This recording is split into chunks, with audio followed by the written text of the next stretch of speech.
All rise. Hear ye, hear ye, hear ye. The Court of Appeals of the State of Michigan is now in session. The Honorable Stephen L. Morello, the Honorable Thomas C. Cameron, and presiding for the final case called remarkable 24 years of service for the Michigan Court of Appeals, the Honorable Christian Frank Kelly. All persons having business herein draw attention, draw near, they shall be heard. God save the United States, the state of Michigan, and this honorable. All right, sorry about that. You can tell today's not gonna go very smoothly if I left all my cases in the room. All right, welcome to the Court of Appeals for the one-day session. You guys already know what I'm gonna say, but I'm gonna say it anyway. First of all, we had a chance to review your briefs. We had an opportunity to talk about them between ourselves. We understand the case, so focus on what you think is most important, okay? And I forgot my sheet. I got a sheet.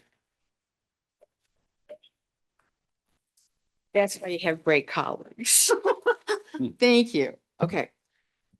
369391 Patel versus Asian American Hotel Owners Association. Nope. That was his fault.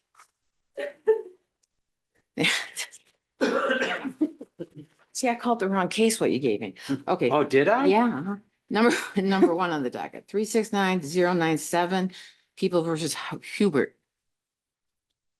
And this is oral argument for remote. Here we got Ms. Parker. There you go. Good morning, Your Honors, and may it please the court. Elizabeth Parker, appearing on behalf of appellant Mr. Hubbard. Let me ask you, let me cut to the chase. Yeah. Would you be, is a resolution for this case simply to send it back down to the trial court to appropriately apply the snow factors? Yes, I do believe that. I believe certainly the ruling in People versus Eads makes clear that the court's finding that there was not good cause, in fact, the very reason the court relied upon to not find good cause, Eads tells us is good cause. So I absolutely believe that a remand to the trial court for resentencing in light of snow. I would also ask the court to, while Beck ordinarily does not have. That's a really bad argument. I apologize. It's a bad argument. If you want to argue that particular case, you probably have to go to the Supreme Court. Well, I think if I can simply make the point that in his co-defendant's remand, the panel did direct the trial court to take into account Beck, even though Well, you can probably argue that if he's being resentenced. But is there anything further you need to say? Do you have any questions? Nope. Do you No. have anything further? I do not. I think we understand your argument. Okay. Thank you. Submit it. Number two on the docket, 369648. Rufiel versus Rufiel. I probably mispronounced that, didn't I? I've been pronouncing it Rufiel, Rufiel. Your Honor. Okay, I You were apologize. close. Good morning, Your Honor. Jordan Ayler Smith on behalf of the appellant, cross appellee in this case. I am joined today in the courtroom by one of my law clerks. She is a 3L at Michigan State University. She did a lot of heavy lifting on this case with me, so she is here today on a field trip, for lack of a better term. I know that this case has a lot of briefing in it. I'm not going to belabor any facts or try to get into the weeds on very many things. I'm just going to try my best to hit the highlights and get out of Your Honor's hair as quickly as possible. I do want to save 5 minutes for rebuttal. I should have more time than that.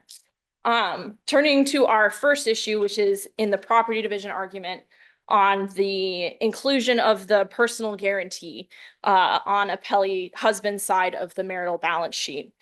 Our argument for that issue essentially comes down to the trial court is double counting debt by including that personal guarantee as a separate asset because the business valuations already included that debt, and the trial court used those values to assign those assets to appellee husband. So by doing that, the trial court has double counted that debt and thus erroneously decreased appellee husband's side of the marital balance sheet.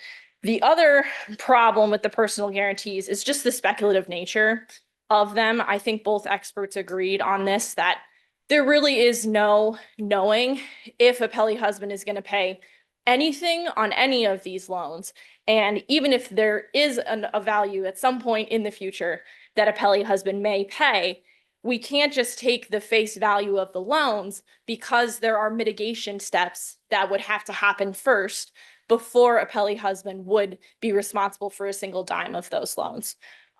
So those are our two main arguments on that issue. The next issue in the property division concerns the accounts receivable, which in this case, there were over $7 million worth of accounts receivable. The trial court discounted that a few times on the basis of, the fact that some of them are going to be uncollectible. We're not disputing that. What we are concerned about here is the fact that the trial court's ruling has essentially required the parties to be in business together in perpetuity. And appellant wife is essentially a silent partner with no control because she has no control over whether or what accounts husband tries to collect on, or if he's even going to try to collect on any of them. That's not true. I'm sorry, Your Honor. That's not true. You can bring a motion. If she feels that he's not collecting or properly collecting, there's nothing in the judgment that I saw that would prohibit you from bringing a motion. And Your Right? Honor, you are absolutely correct. I think that goes really well in line with the pattern in this case, where the trial court orders something, or specifically orders husband to do something. Husband doesn't do it. Wife then has to bring a motion, expend fees for bringing a motion because husband won't follow the order or has found a new and creative way to violate an order. And then the trial court enters another order and eventually we get compliance from husband. I think if the trial court was trying to minimize post-judgment litigation, this was the wrong way to go about it. And I think that our position on appeal is that, there was an option here and probably a much more reasonable option, in our opinion, for the trial court to give an equalization payment instead and just award the entire asset to husband and have him collect on it at his leisure because it's his asset and then provide an equalization payment to wife. We believe that was a much more reasonable outcome and one that is supported by the evidence in this case. Our last issue on the property division is the bad acts of husband. And I know that this is one that was really, really extensively briefed. I had forgotten how many pages of briefing I spent on this issue. I'm really not going to get into it. I think that the only thing that I really wanted to talk about was the trial court's finding on the extramarital affair. It's our position that finding is just not plausible on its face. We think that the evidence clearly supports that husband was having an affair. He was using marital funds to support this affair, and the trial court should have added those funds back into the marital estate under Sands. Turning to our issue of attorney's fees, it's our position that the trial court erred and abused its discretion in declining to award wife attorney's fees under both subparts of MCR 3.206D2. The first one being that, wife clearly could not afford her fees in this, and husband very clearly could. I think that that's the threshold determination for getting to then say, all right, what is the reasonable fees to award in this case? And I think that the trial court's finding that wife was underemployed might have been relevant to the reasonableness of the fees, but it was not relevant to whether or not she was entitled to them. The second prong under D2B, clearly wife had to spend enormous amounts of fees in this case because of husband's non-compliance and because of his just antics, for lack of a better word. I think that the fact that the trial court said that, well, wife, you had to file a lot of motions, your hands aren't necessarily clean in this, is disingenuous, because the only reason that wife was even filing all of those motions was because husband was refusing to follow orders. And I think that that's the sole reason that that rule was even created. In terms of husband's arguments on cross appeal, I think that the expert fees argument is very much in line with our attorney fees argument under specifically 3206D2B, because our expert even testified that had husband just given him all of the information the first time, wife would not have had to spend all of the money that she did on expert fees. And I think that that alone justifies the trial court's award. Is the reason that it was $95,000 for the bill, is that because he had so many businesses? I mean, that just like, I think that was part of it, Your Honor, was that there were so many businesses involved in this. I think the other part of it was that our expert was having to constantly go back to husband because there were questions about what was happening in those businesses because husband just didn't provide all of the information and had a habit of only providing information at the 11th hour right before trial. that was the only question I had because it just seemed like really high amount of money for an expert witness. Yes, Do you have any? No, Judge, do you have any- no. Thank you. and I am happy to sit down, Your Honors. Yeah. Thank you so much. You have plenty of time.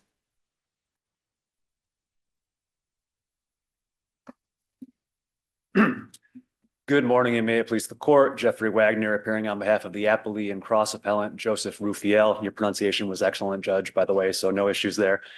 I'm going to jump into the attorney fee issue first because among the two issues before the court, marital property and attorney and expert fees, I think it's by far and away the simpler of the two. With respect to Judge Well, Langton. I should say, it was really well briefed by both of you. So I think we have a really good understanding, but if you're going to go with attorney fees, let me ask you a question. Certainly. This is not necessarily this case, but I'm just curious. So he used marital funds to pay for his attorney, right? Correct. Okay. And she has to use her own funds, non-marital funds. Why wouldn't that attorney fee just be taken off the top? Because he's already used marital funds. Why can't she use marital? Well, I think with respect to that, the parties had been living separate lives, I think, during the lengthy divorce case. So I'm just saying, as philosophically, why does he get to use marital funds to pay and reduce the marital estate, where she has to take her portion out of a reduced marital estate and then pay for her attorney fees out of her estate? So why is that? I take your question. I just briefed this issue in an application to the Supreme Court. Did So you? it's a Okay. very pointed question, Your Honor. Okay, So good. I'm Hopefully they'll sympathetic to figure out the that. answer. I'm sympathetic to that. Well, the court denied leave, so I'm not sure that we have an Oh, answer just yet. Bummer. But in any event, we do have this situation where if you've got a breadwinner spouse and non-breadwinner spouse who is allowed to tap into which accounts for purposes of attorney fees. I think it's an interesting issue. There's no published authority from this court yet as to how this should work. But the one thing I would say is I don't think that issue is preserved for purposes of the I said I appeal. was just curious. Yeah, I mean, because, I get to decide stuff if it hasn't been briefed too. sure. I think just incidentally, in terms of how this is working at the, as things go at the trial court level, is people are requesting stipulated orders that allow for husband and wife to essentially equalize attorney fee payments from this account, that account. And that sort of obviates the need for an attorney fee motion at the end of the case. Well, But- doesn't that help her argument though, that you're saying that attorney fees she has to be, she's responsible for her own attorney fees. I don't have to pay them because she has sufficient funds and all the other reasons. He didn't break any rules or anything I like that. would- But the bottom line is he got the money and she doesn't. Why, just on the face of it, is that not fair? If that's not equalized. I think if that issue was briefed and preserved, then there would be an equity argument that Ms. Rizek could make in this case. But I think the only attorney fee issue that's properly before the court is whether the trial court abuses discretion in denying both need-based fees and unreasonable conduct-based fees. And I think if you look at the lengthy and meticulous reasoning of Judge Langton as to both those points, she did an excellent job in terms of making her opinion as bulletproof as possible on the attorney fee issue. She goes through the unreasonable conduct exhibited by Ms. Rizek in terms of concealing the bank account owned with the brother, having hundreds and hundreds of exhibits and only using a fraction of them at trial, all those sorts of things. And as to the need-based, I think the most astute observation from the opinion is that the appellant goes to great lengths to emphasize that its expert, Mr. Baker, who charges $95,000, like you said, because he works at Stout, which is probably the most expensive of the Still really financial high, advisory yeah. services in town. made it a point that if you look at his 2-year average, sure, on paper, for the 2 years leading up to the divorce, Mr. Rufiel did have income in excess of $900,000. But at the time of the trial, he's hemorrhaging cash. The fallout from the changes to the Michigan No Fault Act are putting him out of business, such that he is looking in the face of $3.6 million in personal guarantees. And the court correctly said, sure, on paper, I'm seeing this $900,000 income. But if we look at the totality of the evidence, there's simply no universe in which he has the ability to cut a check for $350,000 in attorney fees and $95,000 in expert fees. And the court made that factual finding. I think it's entitled to substantial deference on appeal. And I simply don't think that the appellant has done enough in terms of presenting this court with persuasive evidence to reverse the attorney fee decision. But I want to segue to the cross appeal now. So if we take the factual findings from Judge Langton's opinion and give them the deference that they're entitled to under the law, and then we look at the legal basis for why, after rejecting the attorney fee component under both need-based and unreasonable conduct fees, how on earth is it that we can then shift the expert fees on the ground that they were, quote, helpful? The court dropped a footnote that said Mr. Knapp was very helpful. I have no doubt that the findings from Mr. Baker were helpful as well. But we looked at every published and unpublished opinion on attorney fees that we could find to see if there was a single case where fees were awarded on the ground that they were helpful to the trial court. In the 100 pages of excellent briefing from the speaker firm, not a single case that says the rationale for the court in terms of shifting the expert fee to my client was supported by any case law from this court or the Supreme Court. It simply doesn't exist. And the published case law from this court is clear that a decision that does not have a supporting legal basis does amount to an abuse of discretion. So I think the easiest issue before the court is reversing the decision to shift the expert fees from my client to Ms. Rizek under this novel, to be kind of diplomatic theory that they were helpful to the court. I just don't think there's a legal basis for that. With respect to the Who paid the husband's expert Mr. Knapp was paid by Mr. Rufiel's own funds. before the divorce file? I know that Bruce Knapp's bill was not nearly as high as It's not. it fair wasn't enough. quite. I know the answer already. Go ahead. Yeah, it was paid by Mr. Rufiel's. The court observed that there was really kind of He combing. paid for it. He paid for it, yes. Okay, there you go. Fair enough. All right, well, okay. Just briefly on the property then, because I've taken up a good chunk of time already on the attorney fee issues. As sister counsel pointed out, there's really two components of the property that posed some problems for the trial court in terms of attempting to fashion an equitable division of the state.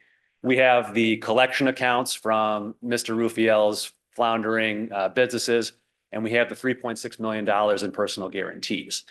Our theory at the trial court was there is a certain level of speculative and contingent values with both of these assets, and we should treat them as one singular asset because although there will be money trickling in through the collection process, certainly not $2.5 million to fund this so-called equalization payment that was raised for the first Well, time we on could just appeal. put a receiver over everything.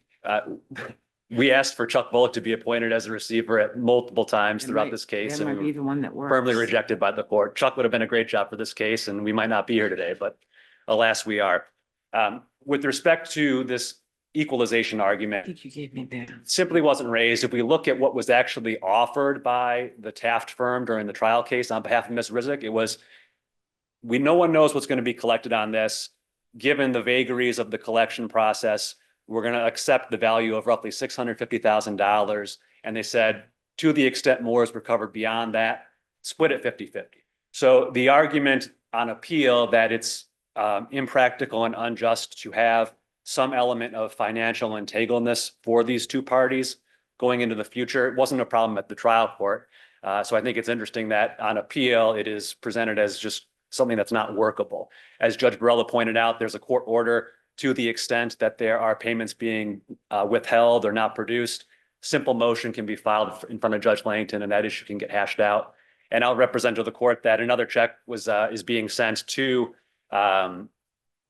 Ms. Rizek's counsel shortly for some of the small amounts that are trickling in. Okay. Right. And I tried to get that in through a motion. But was a lot of stuff you're rejected, talking so- about is really Yep. in your brief already. Yeah, the last point on the personal guarantee, and then Okay. I will sit down, is sister counsel is correct that neither expert said that we can say by a preponderance of the evidence that $3.6 million in terms of a liability should be put on Mr. Rufiel's balance sheet. But what the trial court did in rejecting the request to set it at zero was looking at all the evidence, and most notably the fact that the total value of the aggregate value of those businesses is less than $700,000.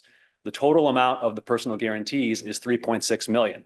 Even if we assume that really aggressive creditors and creditors' attorneys would go after the business assets and seize every last penny that the companies have, you're still looking at $3 million in personal guarantees. And my experience in dealing with lenders is they don't like to let those things go.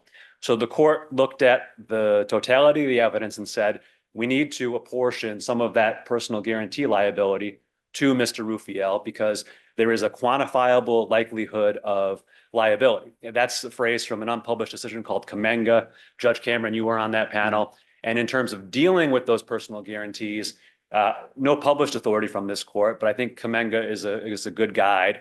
If there's no evidence of any likelihood of collectability, then the court has approved basically setting it at zero and not dealing with it. But if there is evidence presented that there is a likelihood of the liability from the company falling back on the individual, then it can absolutely be apportioned in the division of property. And we didn't have a specific number established by the expert, but there was absolutely evidence that the companies were closing down. The value of the company was a fraction of the total liability of the personal guarantee debt. And as a result, it simply wasn't an abuse of discretion to give that liability on husband's side of the ledger. Last piece then, if the court is inclined to say, you know, the accounts receivable and the personal guarantees, it's too speculative to divide, then we can't be in a situation of having the accounts receivable be split 50-50, but the personal guarantee only going to my client. I think you either give them both to Mr. Rufiel and say, you're going to assume responsibility for the loans, but any money comes in is going to offset that liability. If the court has no further questions, I thank you for your time. Thank you. Just very briefly, and since it is your last case call with me, Judge Kelly, I'm very sad about that. I did just want to address your philosophical question. I know that probably wasn't a fair question. And, you know, I think that at the end of the day, it comes down to the fact that a divorce court sits in equity, right? That's what we're talking about when we're in a divorce. We're talking about equity. And if we have a situation where we have a breadwinner spouse and a non-breadwinner spouse, I think it's certainly equitable to equalize the attorney fees, especially if we have, you know, potentially some financial control issues happening in a case like that. I think it's certainly equitable, and I think it's certainly within the equity powers of the trial court to do something like equalizing the attorney fees. Okay. I'm not going to address any of brother counsel's points. I believe they're all adequately addressed in our briefing, and I just ask that this case be It was submitted. nice seeing you too. It was so nice seeing you, Judge. Thank you so much for your very long and dedicated years of service to the bench. Appreciate that. We very much appreciate it. Thank you. I thought that was your phone. Yes, it was. I usually tell people, make sure your phone is turned off because it really freaks people out when they're arguing, and here's the judge does it. Well, as Chief Judge Pro Tem, as you well know, I That's right, get a you get lot to of do whatever you- complaints from other judges. And that was one coming in. That was for me. Really? It really was. Do you want us to rule on it? There's another one, yeah. Number 3 on the docket, case number 369-566, the state of Hendricks versus Singleton.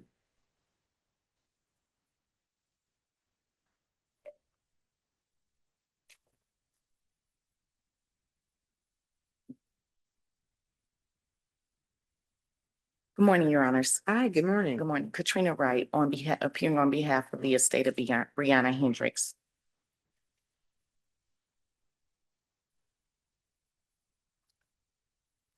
It is my understanding that the court has read both briefs and is aware of what's. Yeah, we the are, arguments. and the issues that have been presented, so you really don't need to go over your briefs again. Basically, why don't you focus on what you think is most important, because everything that's raised in the briefs will be addressed in a proposed opinion.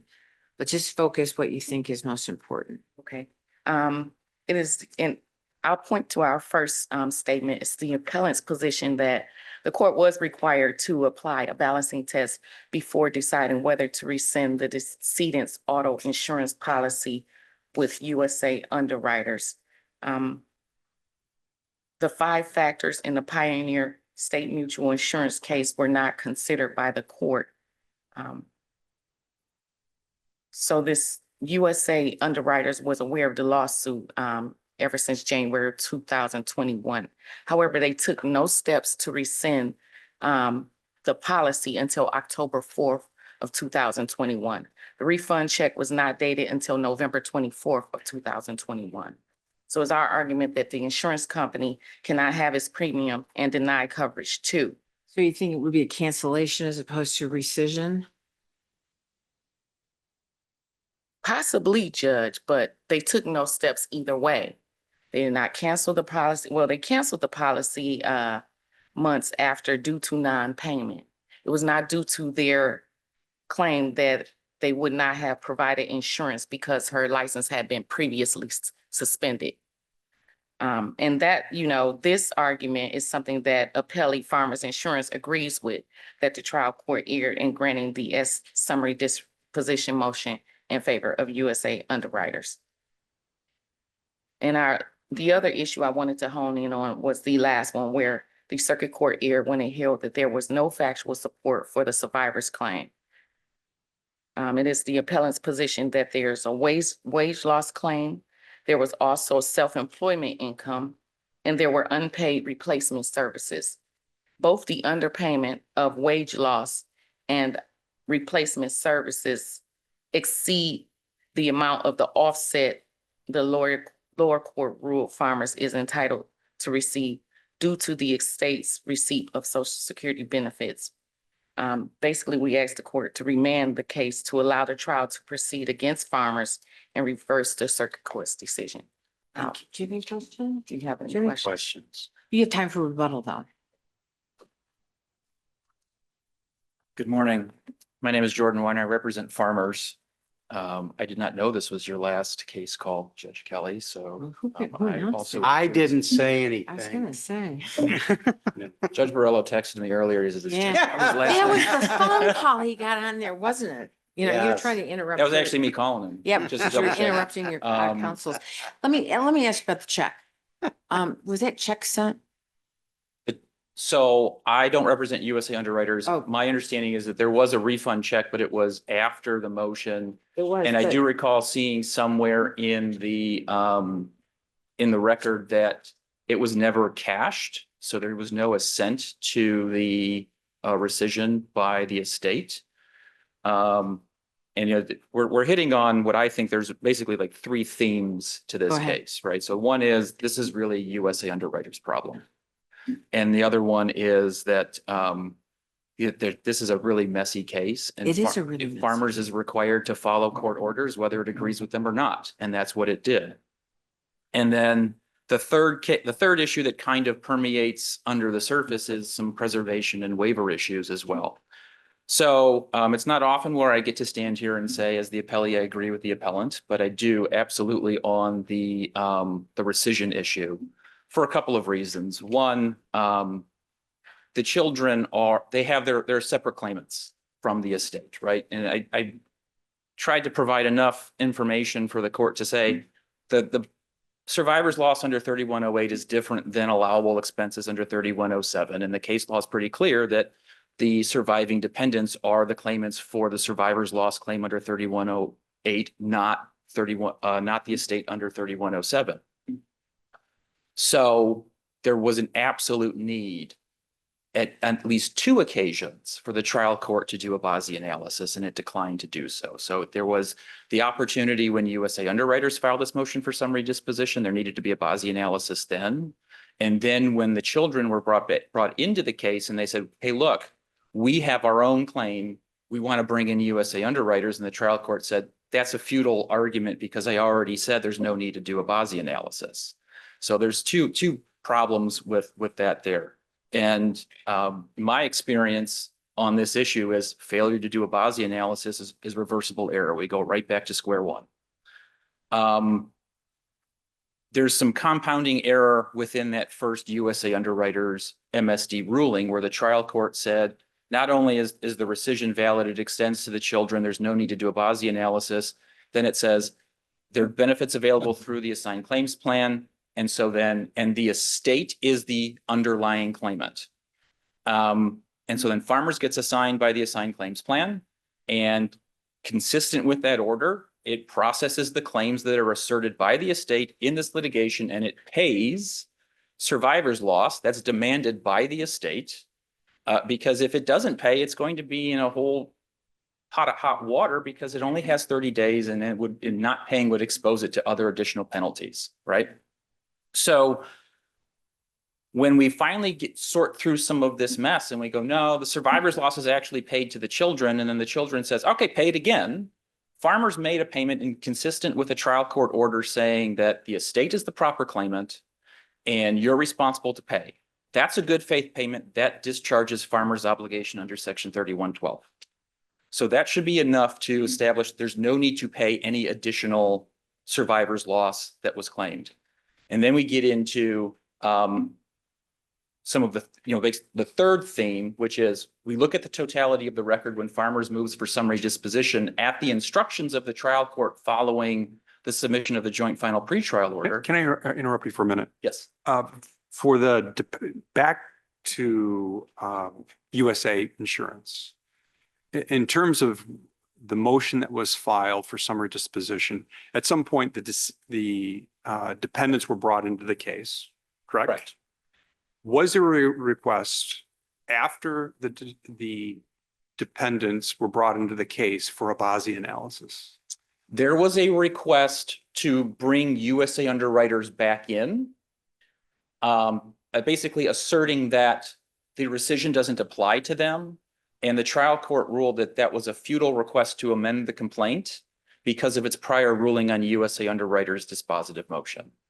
So specifically whether, the children said there needs to be a BASI analysis, I don't recall specifically, but I know that the sum and substance of that issue was it's futile because I already dismissed USA Underwriters, and in that ruling, I said there's no need to do a BASI analysis. Right, because USA was out of the case. Right. And if there was a balancing of interests, USA Underwriters would be the insurance company responsible. Correct. If there was a balance in favor of the dependents. Yes. So yeah, I think that there's a flow there that if the BASI analysis weighs against extending the rescission to the children, then this is all USA Underwriters, right? So then there would be no claim for benefits through the assigned claims plan, and Farmers never would have had an obligation to pay at all. But like I said, we were ordered to pay. The MAIPF was found to be highest in priority. And so the claim was processed through the assigned claims plan, and Farmers paid to the only claimant that was identified and the only entity that was actually asking for payment, which was the estate. So fast forward, I think another 18 months of litigation, and we realized, okay, we have this Social Security set off, which it's statutory. There's an argument in the appellant's brief about this should be an equitable consideration. It's a statutory set off. There's no consideration for equity. And so now it comes down to, all right, is it the $15 an hour at full-time employment versus the 11 and change an hour and part-time employment? And there's math there. And that's when we kind of get into some of these preservation issues, because what we had was a dispositive motion that was requested by the trial court. I think that there was a quasi summary disposition scheduling order that said, submit your briefing in accordance with the court rules. And the opposition to the motion was late. It was filed 2 days before the hearing was scheduled. And it's not an abuse of discretion for the trial court to simply disregard an untimely response to a C-10 motion. And that's what the trial court started with. So from that perspective, there's no factual issue as to more survivor's loss, right? That's the first thing, right? Secondly, it's really kind of confusing, I think, in my perspective, as to who's the actual appellant here. There's some issues that relate specifically to the children. There's a couple of issues that relate specifically to the estate. When there was some pushback on the survivor's loss, the estate really wanted to get out. And one of the interesting facts here is that the estate and the children are represented by the same lawyer.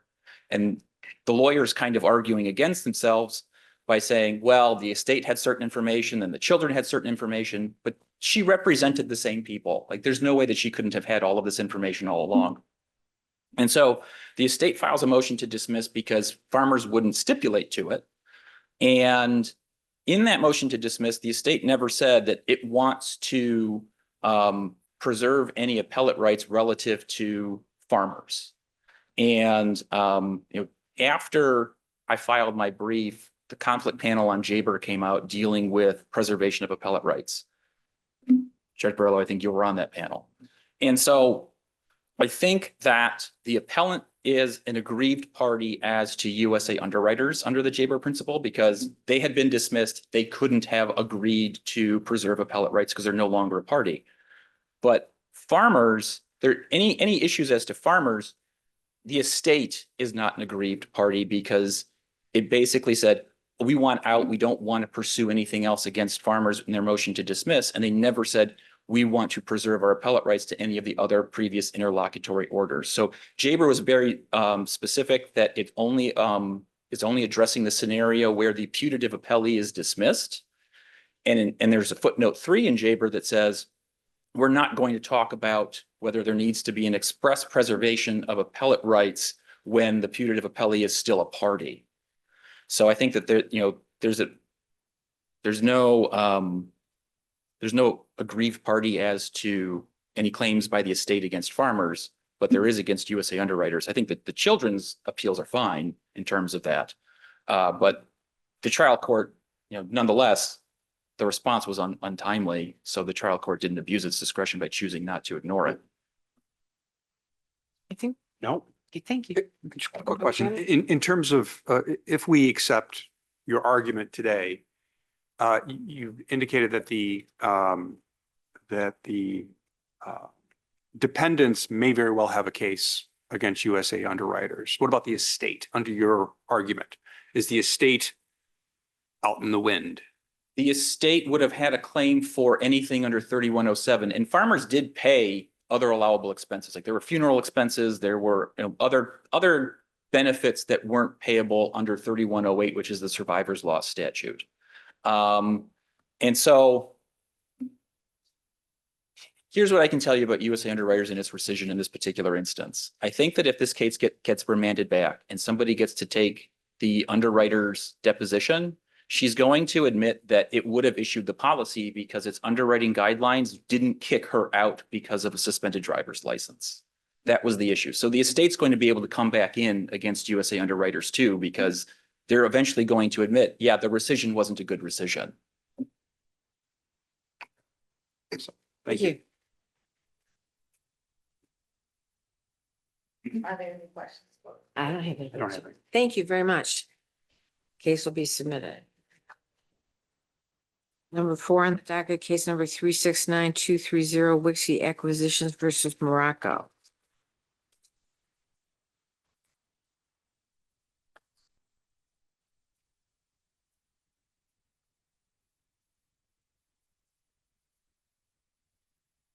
Good morning. May it please the court, I'm Cindy Rhodes Victor on behalf of plaintiffs, appellants.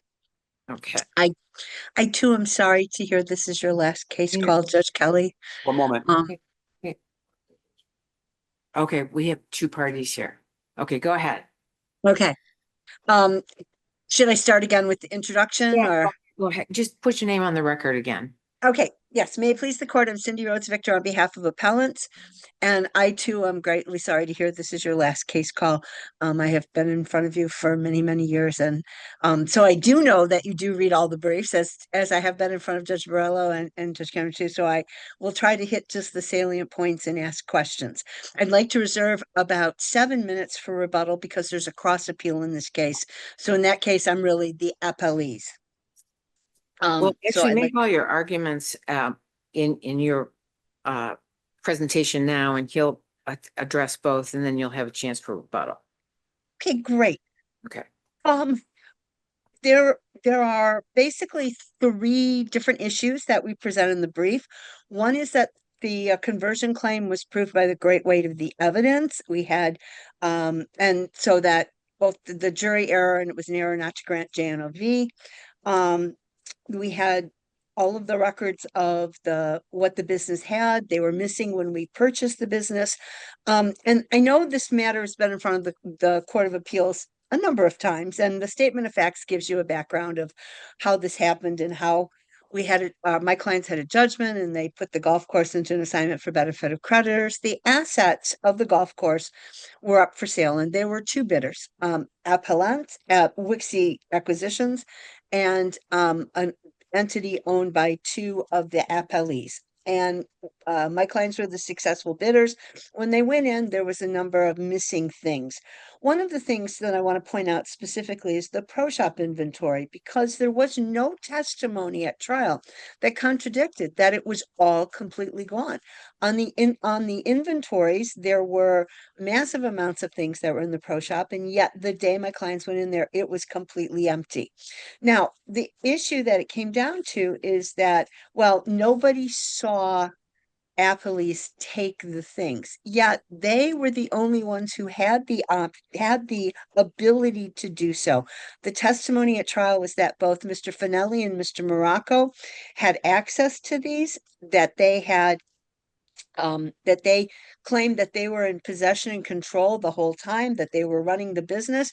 And at no time was there a police report filed or anything that, oh, these things had been stolen or had been taken. None of the people who were in control of the business did anything to represent that someone else had taken these products. So they just were not there, and there was no testimony. It was unrebutted testimony.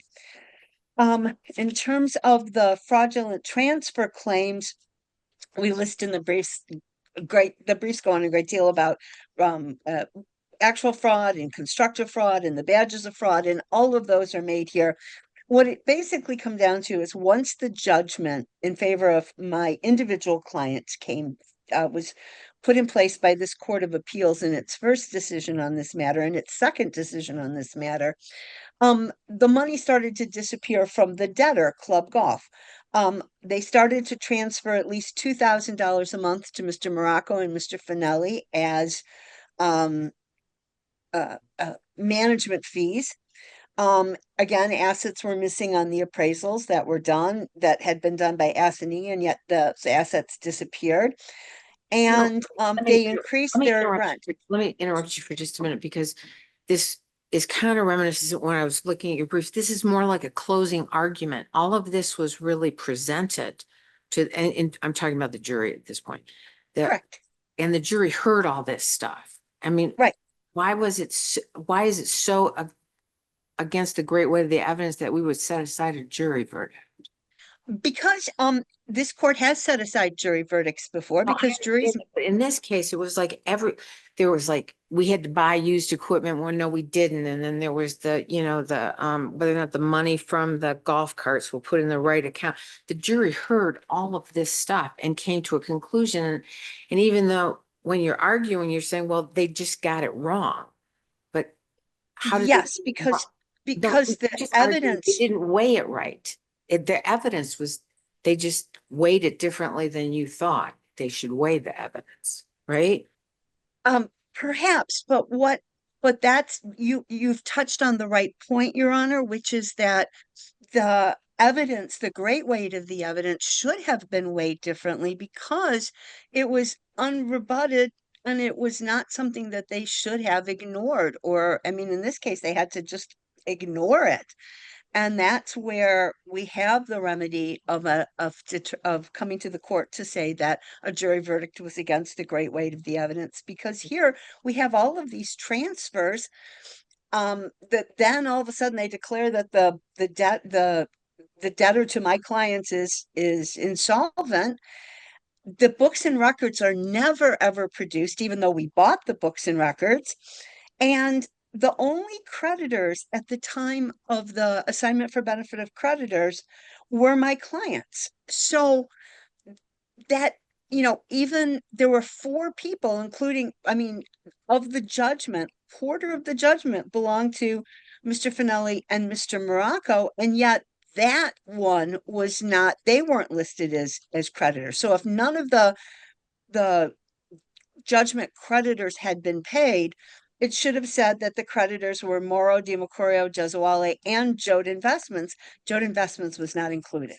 So we think that that's against the great weight of evidence. Then, prior to trial, we had stated a claim for tortious interference with contractual relations and business expectancies.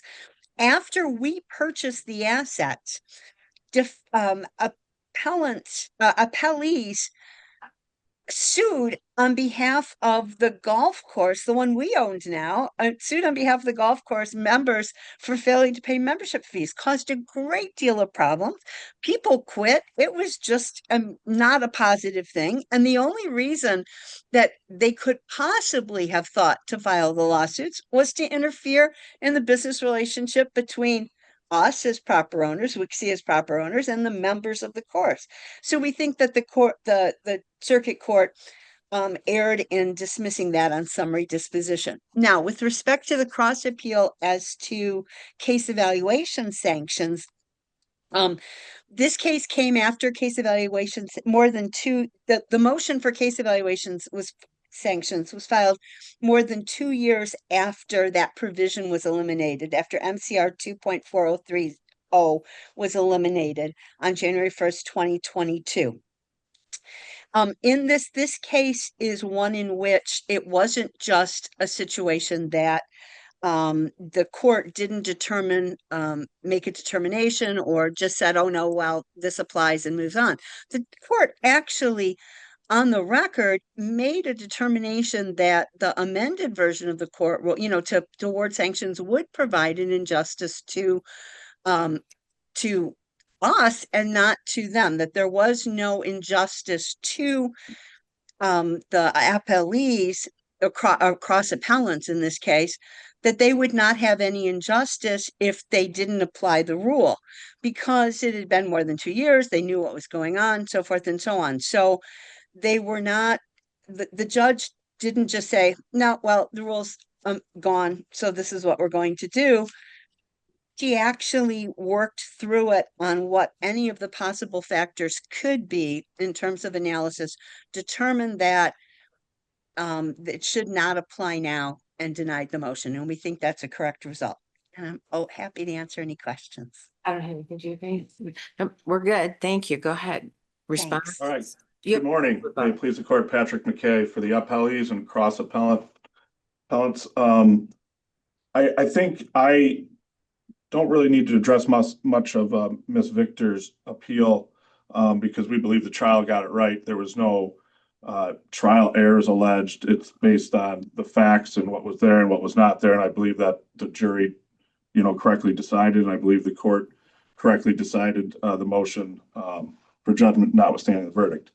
So on the case evaluation sanctions, we filed a reply brief citing to this court, the Supreme Court, Webster versus Osgothorpe, which was currently pending when we filed our briefs. That case has since been resolved.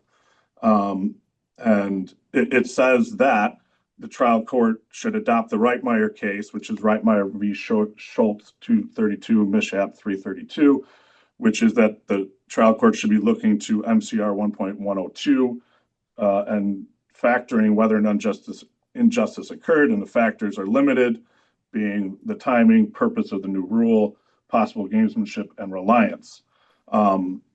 And looking at that, I shepherdized the Webster case, and I see that another case we cited in our brief, Conifer Holdings Inc. versus Innovative Solutions.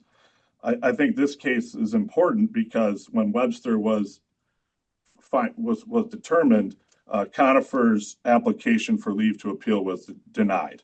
And that's important because the Court of Appeals previous in that case sent the case back to the trial court because they denied case evaluation sanctions without any examination of the facts or circumstances by the court.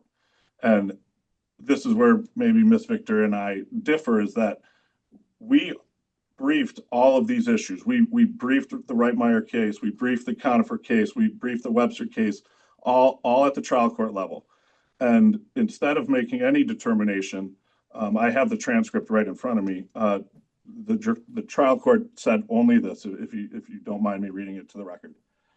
Okay, I am satisfied that sanctions are not appropriate in this case. The rule changed. It was effective in January of 2022. This case didn't go to trial until April of 2023.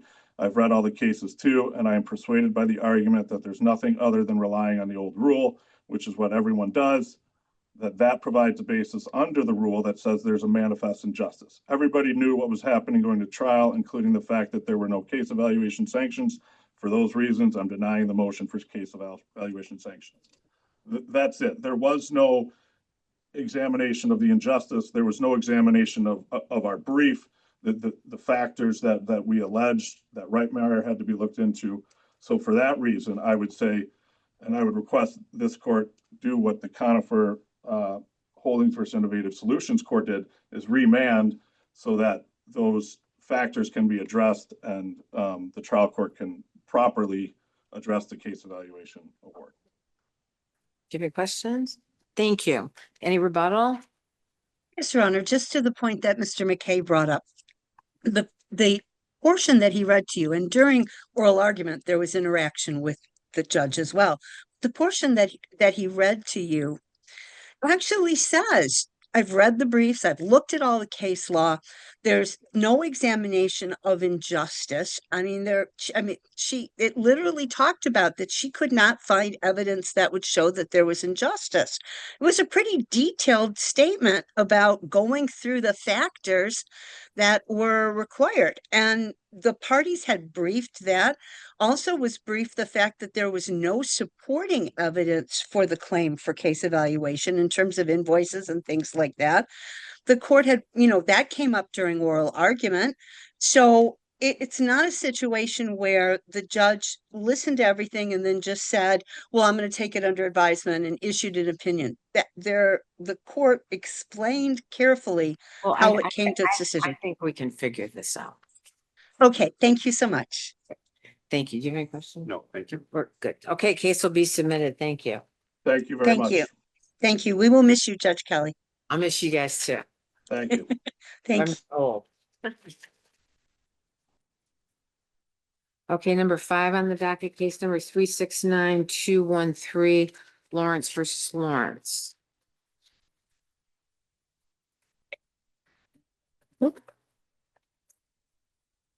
Good morning. Ann Archeroff for appellant. Good to see you. Good to see you. You will be missed. Thanks. I didn't say anything. I know that. I'm just gonna stick to that. Heads are gonna roll. The court is obviously familiar with the briefing of both parties. We rely on our briefs in terms of the 60-40 inequitable property distribution, the dissipation sanction, which increased defendants' share of the marital estate. The other issues that were raised, including the insurance security provision. I spoke briefly or got an email from my client this morning indicating that the insurance premiums are currently $20,000 for the insurance security provisions.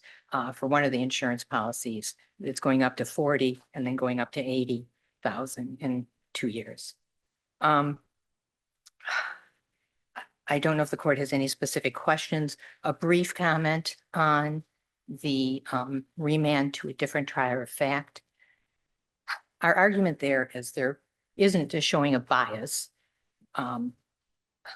unless we could make some argument based on the actual dispositional decision. But an appearance of impropriety is just that, an appearance. And judicial attorneys play important roles in chambers. And relationships between parents and children are significant and important relationships. This is where the law clerk in one of the parties' firms was the daughter of the JA and of the deciding judge. discretion is a huge component of family law. And equity is foundational. And so when you have an appearance of impropriety in a situation where you have a single trier of fact making a decision, I think it makes that appearance more acute. It becomes a more of a significant issue. So I have no other comments except that we rely on our briefs. I'd like to save whatever time for rebuttal. You'll have time for Very- rebuttal. Let me ask you a question though, before you sit down.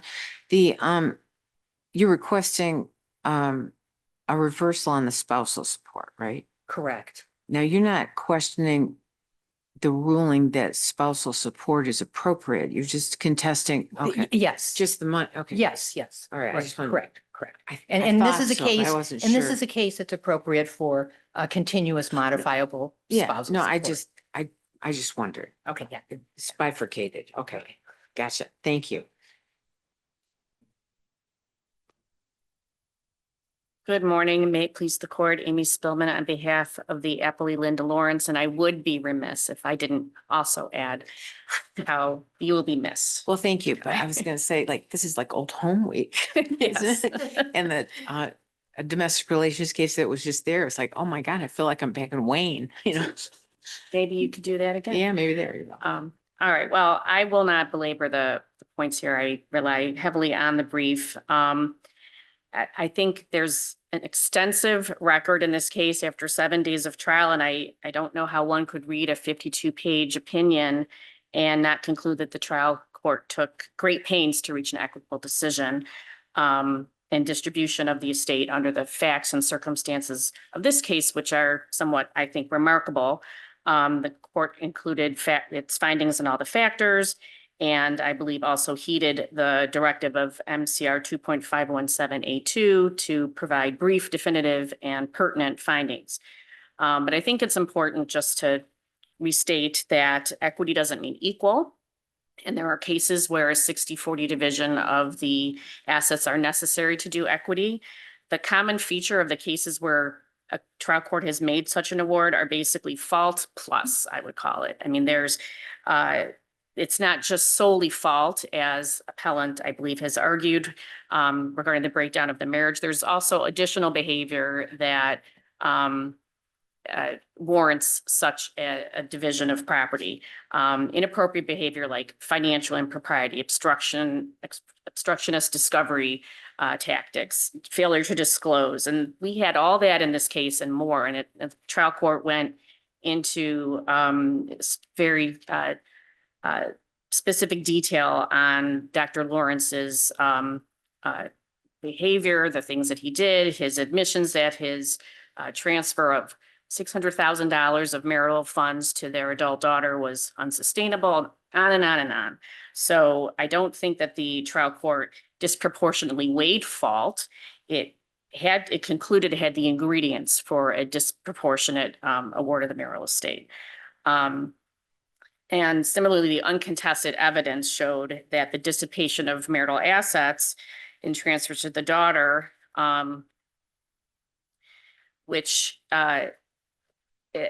the court treated is in line with the decisions of this court from Woodington v. Shakuhi, I always say that wrong, to Cassidy v. Cassidy. Shakui. Thank I you. was on that case. Yeah, well, it's a Saginaw case. Yes, I know that you were on both of those panels. Yes, I was. And it directs the trial court to treat that dissipation as an asset of the estate, and that is exactly what the trial court did. Regarding the request to disqualify the judge, besides this issue not being preserved because a motion to disqualify was I not wouldn't filed. spend any time on that. Yeah, Okay. yeah, you gotta argue The what word you can. but- attenuated springs to mind. Okay. Regarding the spousal support, the opinion goes through the factors. The amount that was awarded is almost identical to the amount that Mrs. Lawrence indicated would be her expenses. It is modifiable. I would note that there were post-judgment proceedings on spousal support that were withdrawn when it came to light that Dr. Lawrence actually had a job and he withdrew his motion. It hasn't been refiled. He's paying the spousal support. Attorney's fees, I I will answer any questions. It was interesting to hear the case before, but this court made very, very specific findings. Dr. Lawrence had the opportunity to have a hearing. He declined. I mean, I don't know how the court could have done a more thorough job in evaluating each and every line item that was requested. If there's any questions? I don't have anything. Thank you. It was really well briefed. Thank you.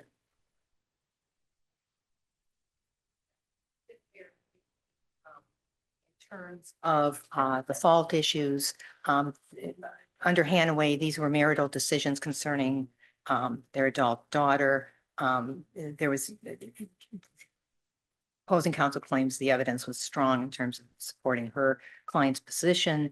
What the evidence showed was she had been the bookkeeper for 17 years. She had been involved in other aspects of everything with the business and including their personal life, that the accountant said she was aware of what was going on.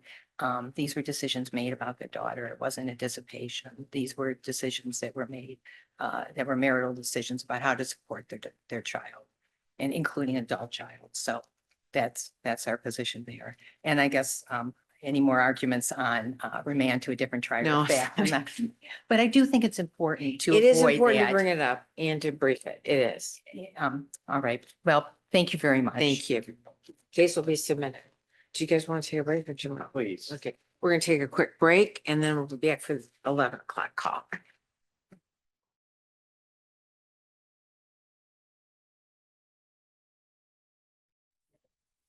All right. The Court of Appeals of the State of Michigan is now in session.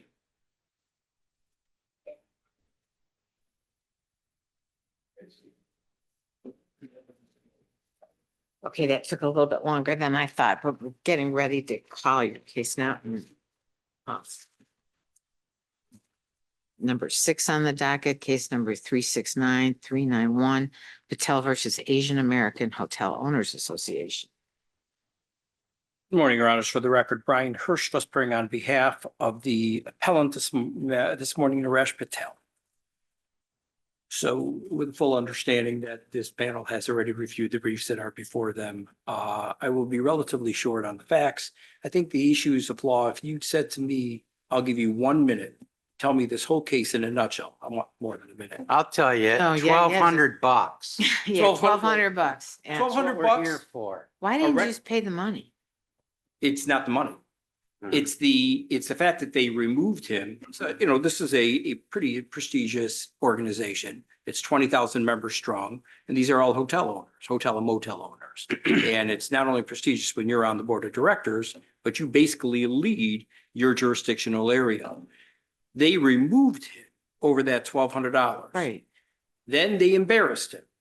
Okay, and part of the testimony in the underlying But doesn't case. it all kind of stem from the $1,200? It was gonna be the Christmas party and then it was going to be referred back to a February one because attendance was bad. So why didn't you just give back the 1,200? If everything starts from that $1,200. Actually, it didn't. And with all due respect, here's what really happened. So they send it back. And that's what we say. Their recommendation is not even the $1,200. Remove him from the board of directors. That's their recommendation. It then doesn't go back to AHOA as the membership organization for them to make a determination for them to hold their own hearings, which is what's supposed to happen. That's 3/4 of not a vote. consistent with some of the bylaws. Actually, it's subject to paragraph 10. Still hope I get that 1 minute later. That's okay. You got more than one. But that is exactly what we have paragraph 6. The arbitrators, remember, there's a priority level in the documentation. What document is to be followed first? We know that you've got the bylaws. We know that you've got the HR manual. But it says number 6, and I'm specifically looking at just the first No, one. I've I got it in pulled. front of me, yeah. Okay, so paragraph 6, arbitrators may recommend one of the following recommendations. And then it says what happens is then it goes back to the whole board for them to make a decision. So What if I about just number stop. 7? What about paragraph 7? So paragraph 7, oh, I'm sorry, one more, and then there's paragraph 10.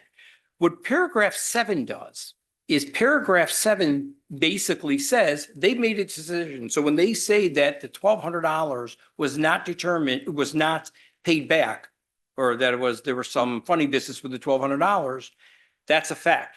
And that cannot be overturned. As wrong as it is, and there's testimony that the person who files the ethics complaint is actually the one controlling the money in this secondary, the Samaj group. He's the one with the money. He's the one, and I asked him in his deposition, why did you return it? He says, nobody asked me. I said, well, you filed the ethics complaint. Did you tell anybody you had it? Nobody asked me, so I didn't give it back. So you're saying paragraph 7 is solely confined to factual determinations by the arbitrator and nothing else? So No, the answer is that's a yes, yes. absolutely. And I would say this to the court, if the court had a concern, the lower court, okay, had a concern and thought, clearly paragraph 7, if Hirschfuss was wrong in his interpretation and the judge says, well, I'm going to give it this interpretation, it clearly is in direct opposition to paragraph 6 above. Clearly, because you can't say that a recommendation is final and then above it says, here's what they can recommend. Why did they determined that removal from the board was appropriate? So that determination doesn't have to go, the determination that he is removed from the board does not need to go to the board for approval. Correct? Under paragraph 7? 10, it does. Under 7, I'm talking about 7. If you, That the board determined. if that you he read should- 7, Okay. or if you read 7, like the lower court did, that said that their determination is final, Correct. then you would be right what you're saying. I'm going to have a carve out to that, I but know. yes, you'd be right. to So you're saying that 10 operates as a condition over the flat statement at 7. Is that, For 2 reasons, Judge. okay. Okay, first of all, you've got the priority of documentation, number 1. Number 2, if you have throughout, by the way, and in fact, let me back up for a moment. This issue of removal was never an issue. The only thing that went to the Bay Arbitration and Mediation Organization was one issue. Does he have to pay $1,200? Is he responsible? That's the issue that went. This guy's recuperating after open heart surgery in a hospital. He gives them the pictures, which Samaj sends him. He's not there. He's in a hospital bed and he gives it to them. They then make the decision. They kind of mock him a little, by the way, because they say, how can you possibly have a winter get together where people are wearing short sleeves? Well, everybody agrees that was the Valentine's get together. So whether they're wearing short sleeves or not, it's irrelevant. The point is, this issue of removing him from the board of directors was never before Bay. It was never given to them. The fact that they make a recommendation and they say, if you look at the recommendation, it's not even the $1,200. It's remove him from the board. And now you have the AHOA saying, okay, here's what we're going to do. We're going to basically uphold what they're doing. And I will say this to the court. I filed a brief that's 26 pages long. I gave you a substantial amount of exhibits and what have you. But truth be told, this court never gets to the underlying facts of the matter. If the court agrees with me that this was not a final award of an arbitration tribunal, and it wasn't, and it couldn't be, because the only authority they were given, and they accepted, and that came back, was that it was a recommendation. And I will go one step further. You have 2 issues that are playing. And if I give you my 1 minute now, here's what it would be. One is that this was a recommendation, not an arbitration award. Therefore, because of, even if AHOA, if this court comes back and says, but AHOA made it final, that doesn't get summary disposition. That's not what the judge did. Judge Berry said, because they issue an arbitration award, now you've got an issue with res judicata or collateral estoppel. That's what she did. She never went on to do anything else. So again, the claims against AHOA are still preserved. It would just be, was it a final order of an arbitration panel or not? And what the judge did was she said, it's final. That's why it's res judicata and collateral estoppel. When this court sent it back in May of 22 on that issue that Judge Groner had aired, what the court said, Judge Groner had said, it's not a final order because nobody ever made it into a judgment, and therefore you can't have res judicata, you can't have collateral estoppel. This court sent it back and said, yeah, you can, and here's the case law that says you can, even if it's not though it wasn't entered as a judgment. I've used the case law that the Court of Appeals, different panel, but that the Court of Appeals provided in its opinion then, and I broke it down and I said, under this case law, which this court sending it back to the lower court, I'm right, because you need to have finality with that award, and you clearly didn't. They weren't given the authority or the power to give a grant finality. And second of all, you got another problem because statutorily, you would have an issue because under MCL 691.1683, you have a membership organization, and the statute here says that those are not covered under the statute controlling arbitration. Put all that aside, it still comes down to, was it a final award that Bay gave? Not what AHOA did with it after that. I've argued that, by the way. But the question really comes down to, was it a final award? Because that's what Judge Berry did. Judge Berry said, if it's, she didn't say if, she said it is. It's final, therefore it's collateral estoppel, therefore it's res judicata. But she couldn't make that decision, and I say with a lot of respect, because I have a lot of respect for her. But she couldn't make that determination when everything said it's a recommendation, and that's all they did. So one of the things, there's my 1 minute. But outside of that, what you do have here is that, again, I give you a little bit of a balance on it. The other defendant, who's an appellee in this matter, he comes along and he readily acknowledges in his deposition, he's the one that had the 1,200. He's the one that never gave it back. And when we sat there, I think it was 2 or 3 years later when we took his deposition, he still had the money. They never even attributed it to AHOA. And when I asked in a deposition, why don't you give it back? I've already said that to the court. The response was, nobody asked me for it. But yet he filed the ethics complaint. And then there's this other argument where AHOA says, well, we're not a party to the arbitration agreement. Okay, let's assume that's true just for sake of argument. Great. If you're not a party to it, then you can't be bound by it. And therefore, when that recommendation comes down, you then take the recommendation, you do what you're supposed to do. That, by the way, goes to the bylaws about the breach of a contract because it becomes a contract. But again, we don't really ever get there before we really get to the central issue. And that central issue was, is it a final award or not? And everything that I've provided to the court in my argument, but in the attachments that are AHOA's attachments, that are the application with Bay, and what Bay was supposed to do, their rules or authority, was all encapsulated into, you will provide a recommendation. What they did was they did provide a recommendation, but it became an award, but it never became an award. It doesn't show anywhere as an award. AHOA just adopted it.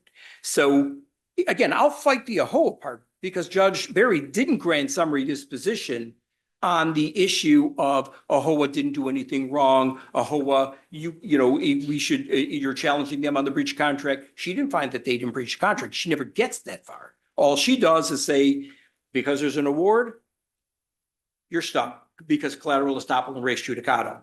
I would say this to the court. I'm not a man of few words. I have a lot more that I could argue to the court. But if you truly wanted me to argue the real argument before your honors this morning, that's the argument. It's not all the stuff that AHOA did or didn't do. They followed their own bylaws and their HR agreements. Put it all aside. We never got that far with Judge Berry. We did with Judge Groner, and this court actually upheld the May 22nd, 2022. It actually upheld the Judge Groner ruling, with the exception of that one carve out where it sent it back and said, reconsider this issue of res judicata or collateral estoppel on the motion for summary disposition. Everything else, nobody appealed it, nobody took issue with it, and it stands. We didn't ask him to reconsider. We preemptively reversed. We did, yeah. That, On that there's issue. a huge difference there. With one exception, Judge. What the court told him to do, instructed him to do, was reconsider his motion for summary disposition, considering that this court was correcting him on the collateral estoppel and res judicata. So everything else stayed the same. That's a distinction without a difference, but go ahead. All right, but either way, that if the, now Judge Barry goes back and Judge Barry applies the res judicata and collateral estoppel and says, because it was a final award, now you have res judicata and collateral estoppel that wouldn't let you go any further. And so that's why I say to you, whatever happened with the whole, what they did or what they didn't do, we never got that far with the judge. That's all motion for summary disposition. You know, this is a really simple case, counselor. Your client had an ability to arbitrate an issue. He arbitrated the issue. The arbitration panel issued an order which your client agreed to abide by. And then you tried to resurrect these claims in a different form. That's what this case is about, plain and simple. And this court previously held that Groner was wrong because res judicata and collateral estoppel do apply to arbitration. So tell me why that ruling of this court was wrong, or that instruction was wrong, because I haven't heard anything yet that would give me any reason to reverse this court. Well, let me say two things. This court did not, with all due respect, this court's May 2022 ruling about. What I want to know is, where's the error? Not what anybody said. Where's the error? What's the error? Let's start there. What's the error? The error is what? That the arbitration award from Bay was a recommendation, not an award. And as Judge Kelly already pointed out, the rules by which your client agreed to arbitrate said that's fine. It doesn't have to be adopted. It can just be recommendations. So what's your next argument? And the $1,200 was the issue, not removal from the board.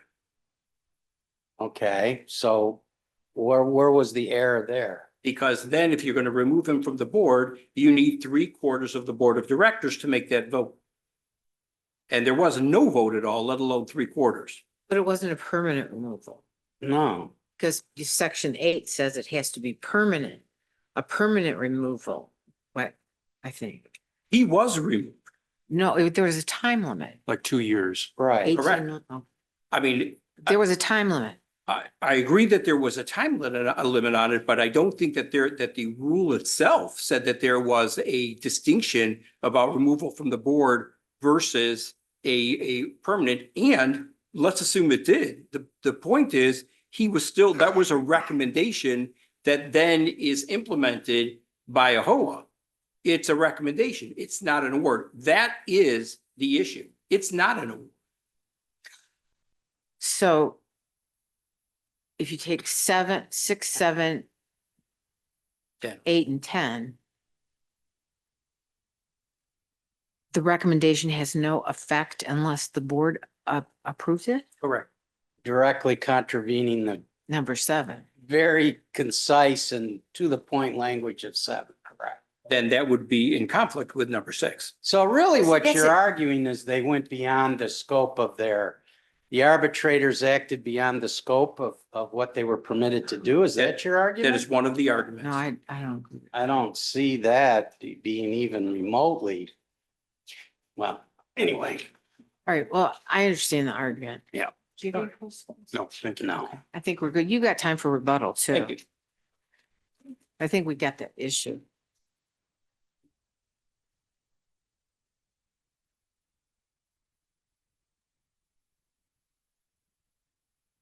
May it please the court, Christian Huffman on behalf of the Asian American Hotel Owners Association. The circuit court issued. Whose director is named Chip Rogers, which I found sort of strange. I would have suspected a different name from the Asian American hotel owners other than Chip Rogers. That sounds like a country club golf pro. I have not personally met Mr. Rogers, so I do not know what his heritage is. But is this mostly predominantly an Indian Asian organization, or is it all Asian? Or I wasn't really clear on. I Is it? personally don't know because I never met any of the people involved with the association. I only became involved with this matter once the appeal Gotcha. came up. Thank Um, you. The circuit court wrote what I believe is a very thorough opinion. I have tried to be as thorough as I could in my brief in explaining why I think that the circuit court got it right. So I don't really have anything to add. I would just briefly point out plaintiff agreed to arbitration under the Georgia Arbitration Code. That arbitration panel made a decision, and under the Georgia Arbitration Code, he had a certain amount of time to ask the panel to reconsider its decision or to appeal to the circuit court or then the Georgia Court of Appeals to say they exceeded their authority. Well, his argument is that he didn't have to do anything because it was simply a recommendation and couldn't until it was acted on by the board. It was simply words on a piece of paper. When he signed the two things, he's trying to make an argument based on the ethics and enforcement policy, which I will get to in a moment. No, you don't have to. A lot of that stuff is in your brief. I mean, it's really focused. So is that an award that is self-executing? The agreement to arbitrate said that their award is binding. So, And that's consistent with the bylaws. yes, Okay, The- that's the argument. Okay. the bylaws, the reason it's written the way it is, as I explained in my brief, until 2014, they did not do the arbitration. They had an ethics committee. And the ethics committee could only make recommendations to the Does that board. matter on your argument? No, That's just historical, right?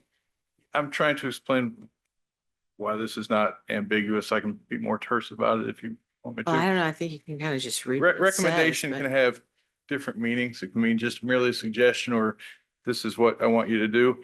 And So that kind when of you like go- snatching defeat from the jaws of victory. well, Go ahead, keep talking.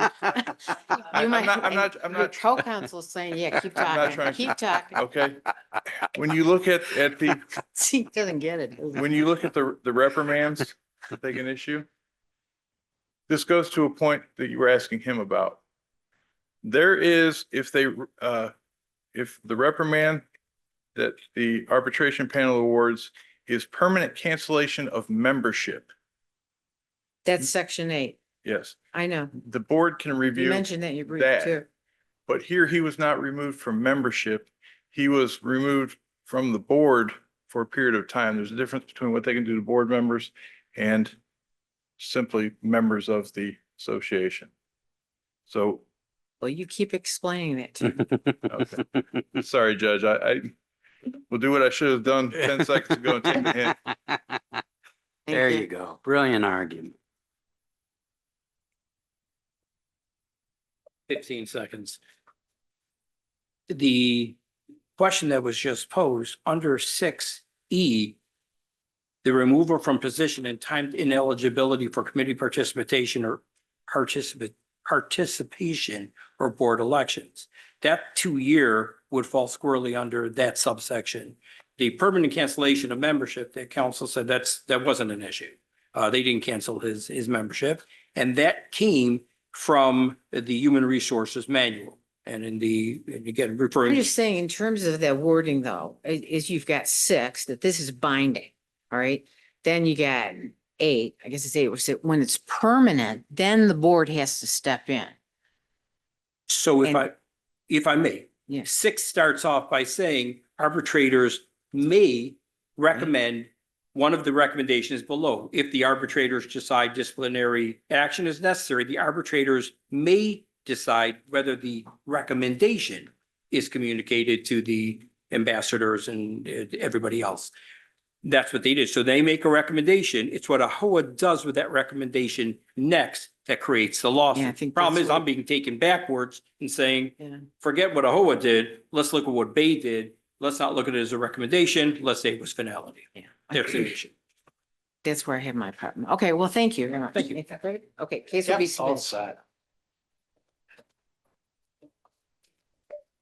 Number 7 on the docket, case number 370025, Jarrett versus Archibald.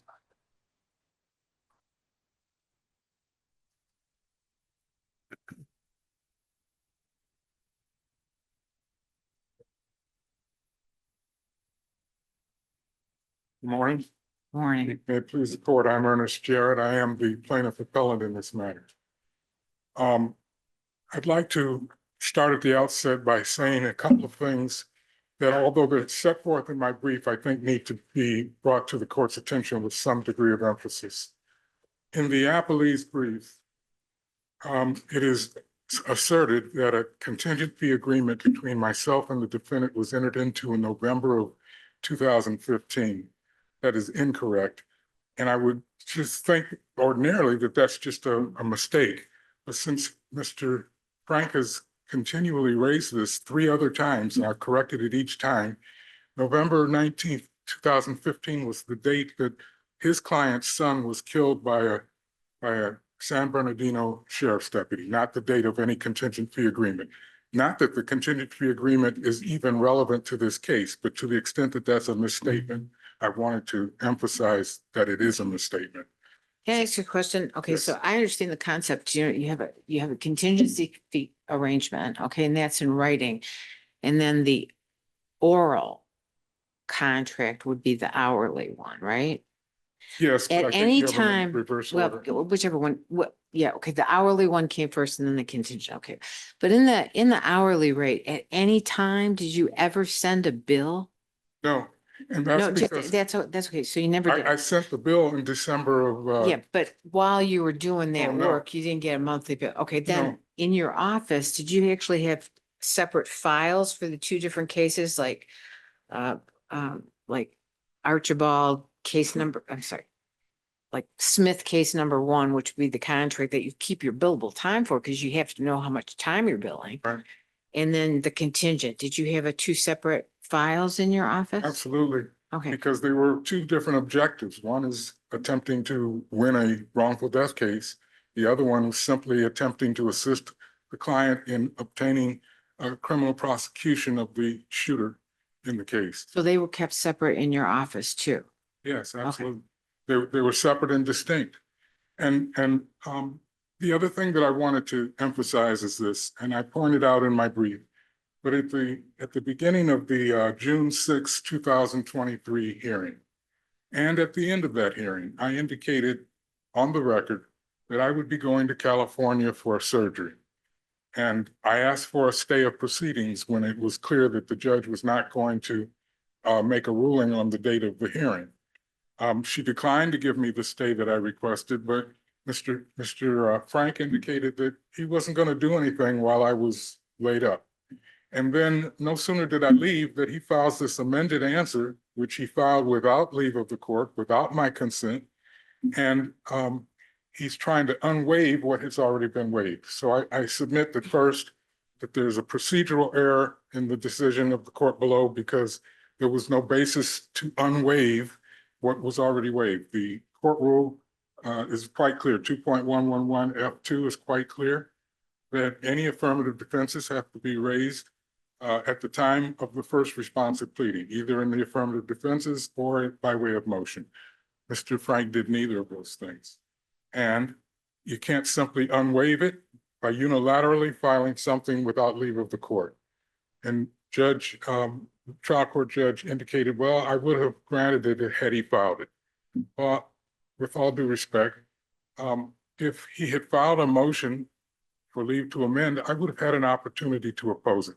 Now, she may have granted the motion notwithstanding my opposition, but I would have had an opportunity to oppose it. And it would be speculative on her part at best to suggest that whatever I might have said in opposition would have not mattered to her at all to even consider it. So the trial judge was procedurally erroneous in disregarding the rule when the defense was clearly waived. Secondly, substantively, the ruling was incorrect. My letter, which set forth the request for the payment, was dated December 1st.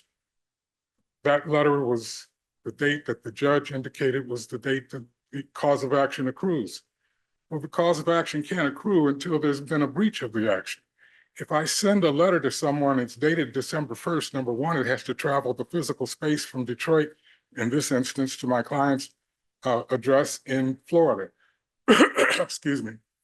that wasn't an instantaneous thing. But even with that being just a few days, the agreement itself does not specify when performance is due. Performance in this case would be the payment of my bill. And the payment of my bill was not specified in terms of time. And so the case law on that particular subject, which is set forth in my brief, is that when the contract doesn't specify a time for performance, then the court will imply a reasonable amount of time. And I submit that a reasonable amount of time hadn't passed before it was apparent that she wasn't going to pay my bill. This would have been, I suggested 60 to 90 days. But even if it was only 30 days, that 30-day period had not expired by the time 6 years later when I filed the lawsuit. So I would have been within the reasonable amount of time that would have had to transpire before it was clear that there was going to be a breach. When was the date that you got the letter from the subsequent contingent attorney saying that you were terminated? Well, What's that date? if you read carefully that letter, number one, it doesn't say I'm terminated. It says I'm being replaced Okay, well, as lead counsel. whatever that letter says, Okay. what date was it? I don't recall the exact date, but it was in the fall, I think October of 2016. But it was definitely the fall. But the contingent fee agreement, which was entered into weeks after I undertook my initial oral agreement and started working on that, that doesn't really have anything to do with this case. It has nothing to do with it. In fact, there's a separate action pending in the U.S. District Court right now on the contingent fee agreement. Those are separate and distinct. They call for separate and distinct objectives, different types of legal services to be performed, different ways for my compensation to be realized. One doesn't have anything to do with the other. This case was, so I submit substantively that the statute of limitations had not expired, even if you get past the fact that it was a defense that was waived, and a motion was never noticed, by the way. I never received notice of a hearing. It wasn't even described as a motion. It was described as a request. Excuse me, no notice of hearing on it. I was before the court on my motion for summary disposition, which I never really got to argue. So it's my position, as I set forth in the brief, that both procedurally and substantively, the lower court erred in granting this motion for summary disposition by the defendant, which actually was never formally a motion. I don't think that you can simply disregard a rule. What's the purpose in the rule if you disregard it entirely and pretend it doesn't exist? I think you went over that in your brief too. Can you tell me about the judge again? Which judge? You want it remanded to a different judge? Oh, yes. Well, the judge in this particular case went beyond anything that Mr. Frank asked for. And she created some argument which I don't understand at all, but nevertheless somehow merged an oral agreement to do one thing with a written agreement to do something entirely different that was subsequent, and how one, I don't know how she merged it. Is that dealing with the parole, her comments about parole evidence? Is that what you're referring to? Parole evidence, the restatement, and the fact that she said that the contingent fee agreement superseded and subsumed the oral agreement. Right. And I don't know how that can happen. I don't understand the idea of it, but the fact that she would go further than Mr. Frank even asked her to reach that result, I think shows a palpable bias. The fact that it was my motion to be heard on June 6th, and she wouldn't let me speak to my motion, but considered everything Mr. Frank had to say, would not even let me object when he raised issues about something entirely irrelevant to an oral agreement about one thing, raising all sorts of other things to try to distract and confuse the record. There's nothing in this case that relates in any way to a wrongful death lawsuit, a contingent fee agreement, or anything that happened after the contingent fee agreement was entered into. This related to a task that I was requested to undertake related to working with the prosecutor, bringing evidence to the prosecutor's attention, and or otherwise assisting in trying to convince and persuade that prosecutor, the district attorney out there, to bring criminal charges against the shooter, the deputy that shot and killed my client's or his client's son. Okay. So your contention about the trial court isn't that she didn't let you speak first, it's that she didn't let you speak at all. Correct. And that she created a theory for dismissing my case sua sponte without any regard to me. I got no due process on it, no notice, no opportunity to be heard on it. She just created it. I heard it for the first time when she's announcing her decision. I should have at least been able to say, well, this is why that's wrong, and this is what my response is about that. I didn't know anything about it. This was a whole new theory of a disposition that never was addressed. It wasn't raised by Mr. Frank, wasn't raised by the judge in any kind of inquiry. She just makes this ruling that I don't even understand to this day. I don't know how one agreement was subsequent to the original agreement that this case is being brought under, how that can supersede or be merged or somehow. For what it's worth, I mean, speaking only for myself, I agree with you on your second and third issue. I'm not sure that I agree that by the trial judge getting the issue wrong, it demonstrates a bias. I'm a little uncomfortable with the fact that how she handled the hearing, but setting that aside, I think. It's not so much that she's wrong, it's that I never had an opportunity to be heard on it. I agree. Listen, I'm not disagreeing with you. It's the error I see. Whether it needs to go to a different judge, I'm not yet convinced, but that's 2 and 3, I agree with you. Did she say, Mr. Jarrett, did she specifically say, I don't want to hear from you? Well, if you look at the transcript, she initially starts asking Mr. Frank questions and he starts raising other issues that I believe have nothing at all to do with this lawsuit. And so I object. And I say, Judge, I object. This is totally irrelevant. And this is by motion. I should be the one who should be able to be heard on this first. I should be the one who should be able to frame what the issue is. And she says, well, I'm going to listen to him first.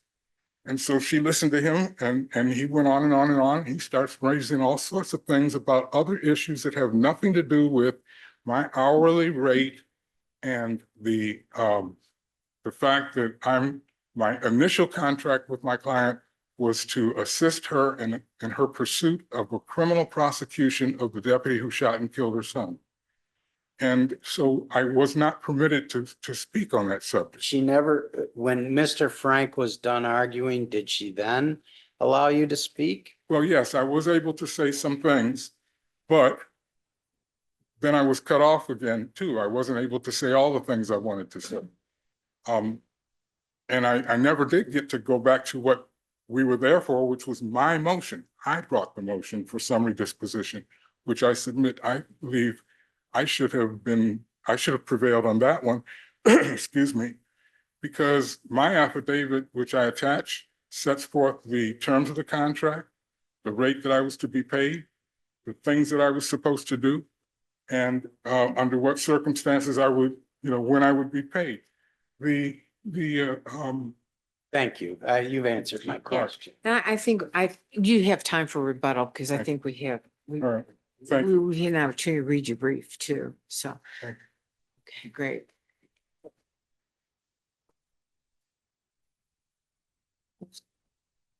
May it please the court, Jonathan Frank for the defendant. In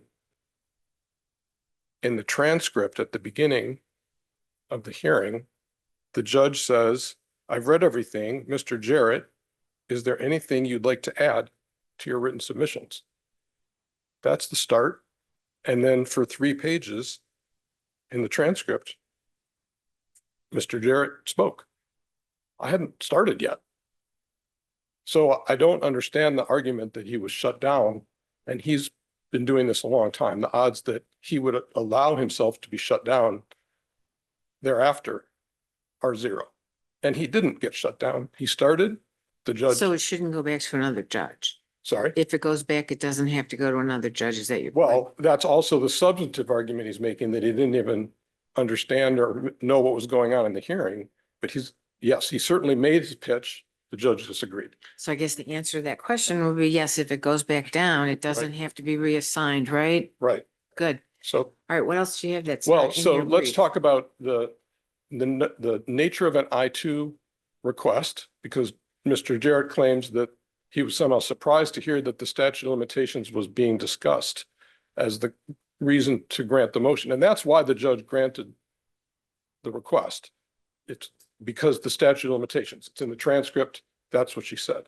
So if the argument is he was surprised, the nature of the rule, I-2, 2.116 I-2, it's not another noticed motion. There's no requirement for a precipice. And so we actually did, in the heading of my response, say we're making a request for I-2. It's in there also as a request. The idea that Mr. Jarrett wouldn't have filed something in response, having read, I'm asking for I-2, it's under the statute of limitations. It's in my brief. It didn't just show up for the first time at the hearing. Yeah, and actually we read that brief and we actually was attached in a record. So we read that too. So is there anything that you haven't talked about that you'd like to share with us? Only in response because Mr. Jarrett didn't file a reply brief. And he seems to be taking the position that my citation of the Seaborn case, which is the Michigan Supreme Court, is somehow unavailing when the Michigan Supreme Court already answered this question, which is you're terminated as a lawyer, your accrual starts. It starts. That's the beginning of your 6-year time to sue on your bills. And there's no added time for, well, my client might So have. when was the letter sent? October 12th Okay. of 2016. That's the letter from Dale Gallipo. And then following that, there's activity in November and early December. So within 6 weeks, Mr. Jarrett knows he's at the end. He's filed his attorney's lien. He's written the letters to the client. And it's very clear that he's done. And he doesn't argue otherwise, except to say that he reads the letter differently, I guess. But it's clear that his services ended. There's no doubt. His providing of legal services ended in mid-October when he was told he has no more role in the contingency fee case. He'd already stopped doing the work that he claims he wants to be collecting hourly money for. That's not the contingency fee case, and Mr. Jarrett is right. That work was over before that. So there's no doubt in anybody's mind, and Ms. Archibald acknowledged it in her own affidavit, there's no doubt in anybody's mind that by November and certainly the first week in December, Mr. Jarrett is done, and now he's sending a bill for things he's never billed for before, to your question. He knows he's done, and that's why he's sending it. But he waits more than 6 years to sue on it. And there's nothing else to say. It's just that straightforward. So your position is that the claim accrues at the time he's terminated, not at the time he sends the bill, and the bill is not paid within a reasonable time. Terminated at the latest when he sends the bill, because he's terminated, and maybe because he's never sent a bill before, it's not even an issue how much money he thinks he's owed. Which would be December 1st, correct? Early December, yes. December 1st. Right. But terminated certainly by October. And that letter takes, whenever it lands, it lands. And is it due that day? Is that when it accrues, or is it within a reasonable time after the letter lands in Florida? The letter doesn't say one way or the other. And to Mr. Jarrett's point, allowing a reasonable time and then wait 6 years, you would wonder why at the end of all the time, into the 4th year, into the 5th year, into the 5th and a half year. But the point is when it accrues, not what date does it accrue? It accrues when he's terminated, according to the Seaborn case. Okay. That's absolute. You can't wait. What if he'd waited 3 years to send the bill? He's still terminated. It accrues. His claim accrues the day he's terminated. He could give himself 9 years to sue if he waited 3 years to send the bill. So in terminations of attorneys, there is no reasonable time applicable. The Seaborn case says you're terminated. That's your accrual. I mean, there's not a case, it's from the Supreme Court. There's not another case after that that changes the Supreme Court's decision. And there are no cases from this court that even hint that there might be a little exception out there if you're terminated and you don't send your first bill until after the termination, that somehow you get to add time, that's backwards. You shouldn't be able to add time. That's tardy action by a lawyer. And that, if Mr. Jarrett is right, he's bought himself a couple extra months because he waited to send the bill. So Seaburn is dispositive. The judge in the lower court cited Seaburn. I cited Seaburn. Mr. Jarrett has no response to the case. So. Thank you. Thank you. There were two Wait, hearings. come on up here because There were two hearings. I don't know which transcript counsel is referring to. The one that I'm talking about was the June 3rd hearing that I was shut down, couldn't say anything when he was setting forth things. Number one. well, we can check that. Okay. Number two.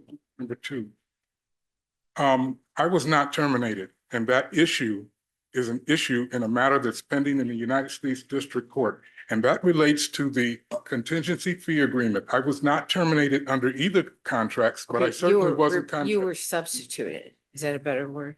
No, not exactly. Well, are I you still? remained attorney of record on the civil case throughout the entire pendency. I was there every day during the trial. I participated with the new lead counsel, Mr. Gallipo, during that trial. I spoke with him during every break. We talked every night. I was there. Let me interrupt you. When did your representation on the hourly rate case end? When the district attorney decided that he was not going to prosecute and made that announcement, that he was not going to prosecute Kyle Woods. And when that decision was made, I then billed my client for the time that I'd spent working on that project. Court have any other questions? Do you have anything further? Okay, No. thank you. The case will be, the case will be submitted. Thank you.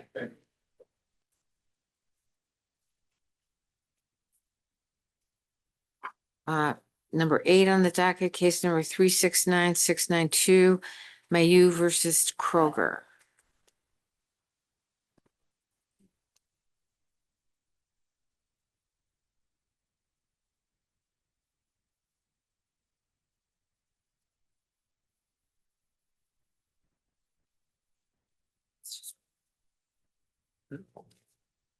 Oh, I got it written down. Okay. Good afternoon, Your Honors. If it pleases the court, Christine Wasserman on behalf of the plaintiff. Having listened to the last hour or so, I'm going to keep it very brief and not go over the things that are in our briefs. The one point I did want to bring to the court's attention is that since the filing of our briefs and our reply, the Supreme Court has issued an opinion in Janicki versus the Saginaw County Prosecutor's Office, which further explains, describes, and I think expands a little bit the wrongful discharge public policy claim. In that case, which it's so recent, from July of this year, doesn't even have a Northwest site. But it talks about specifically what an individual has to show to prove a case under the wrongful discharge public policy claims. And they set forth three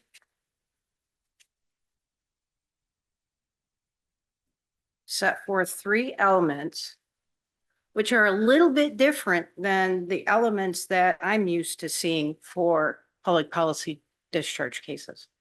And in that case, they speak significantly about the fact that you don't need a statute that specifically prescribes the conduct that the individual is complaining of. And so in the Landon case, they use the public health code and MCL 33.116, I think, or 1167, to describe that an individual can't be discharged from a health agency because they oppose or report a violation of medical malpractice or something of that nature. And so when I filed the lawsuit for Miss Miyu, initially, we were kind of riding on the coattails, so to speak, of that type of claim. But since that time, This Janeski case. Janeski, thank you. Well, Has come out and they set forth the three particular elements that you need to establish in order to have a claim. And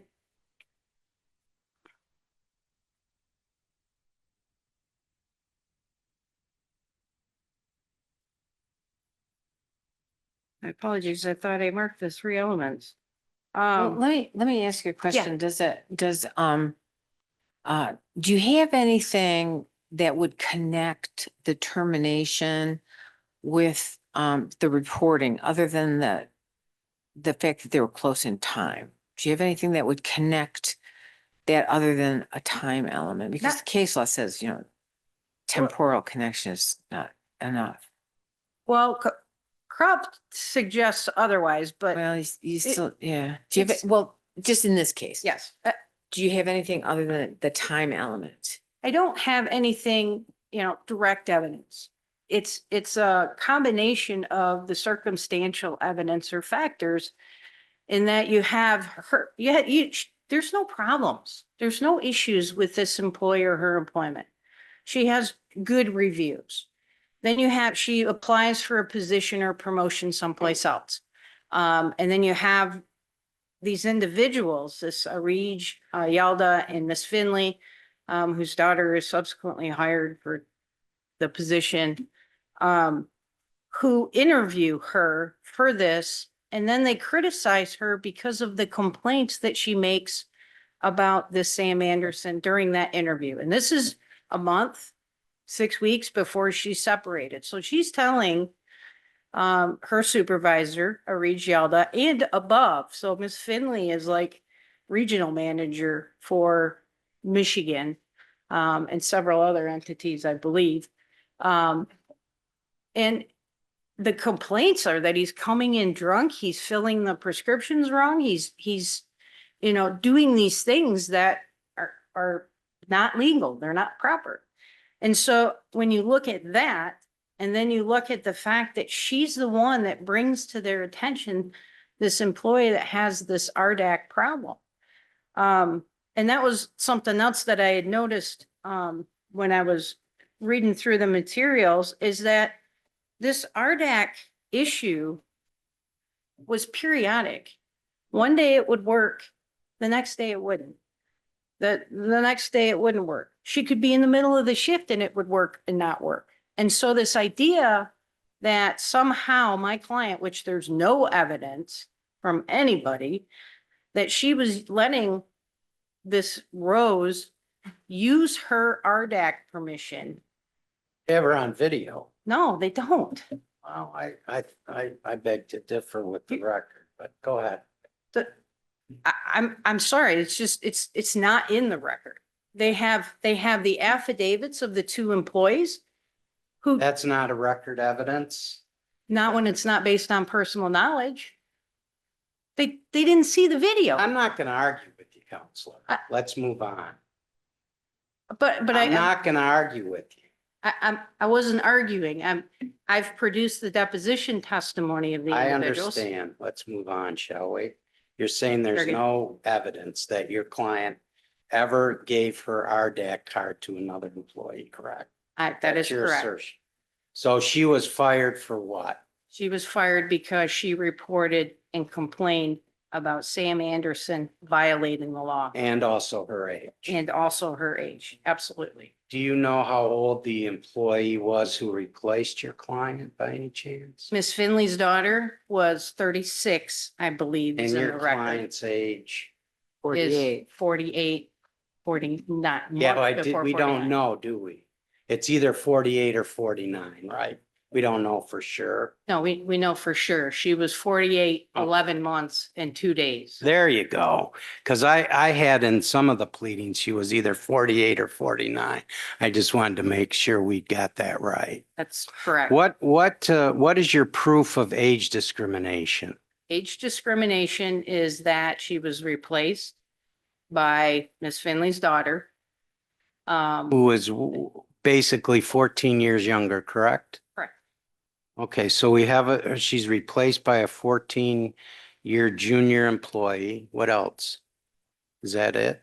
That's the prima facie case, yeah. Okay.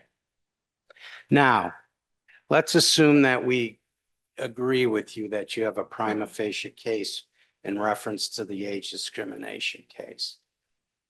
Why is so your contention is the employer's asserted business reason that your client gave access to other employees with their card, because that never happened, that's an insufficient burden shift. Is that essentially your argument here?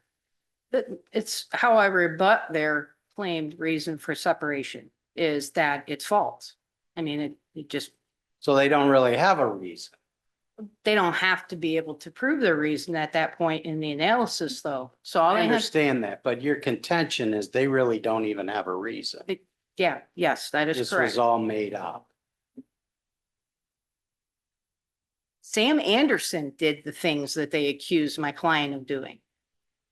Sam Anderson did it. He admitted it. He acknowledged it. My client denied it. My client is the one that reported it. My client is the one that told Arij Yalda. So in text again, my message. question was, you're not listening to my question.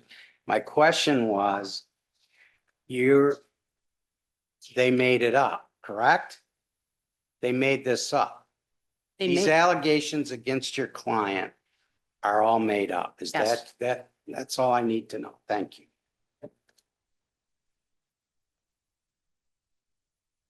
I would also, the only thing that, I'm sorry. Yeah, I'm still having trouble with the timetable here.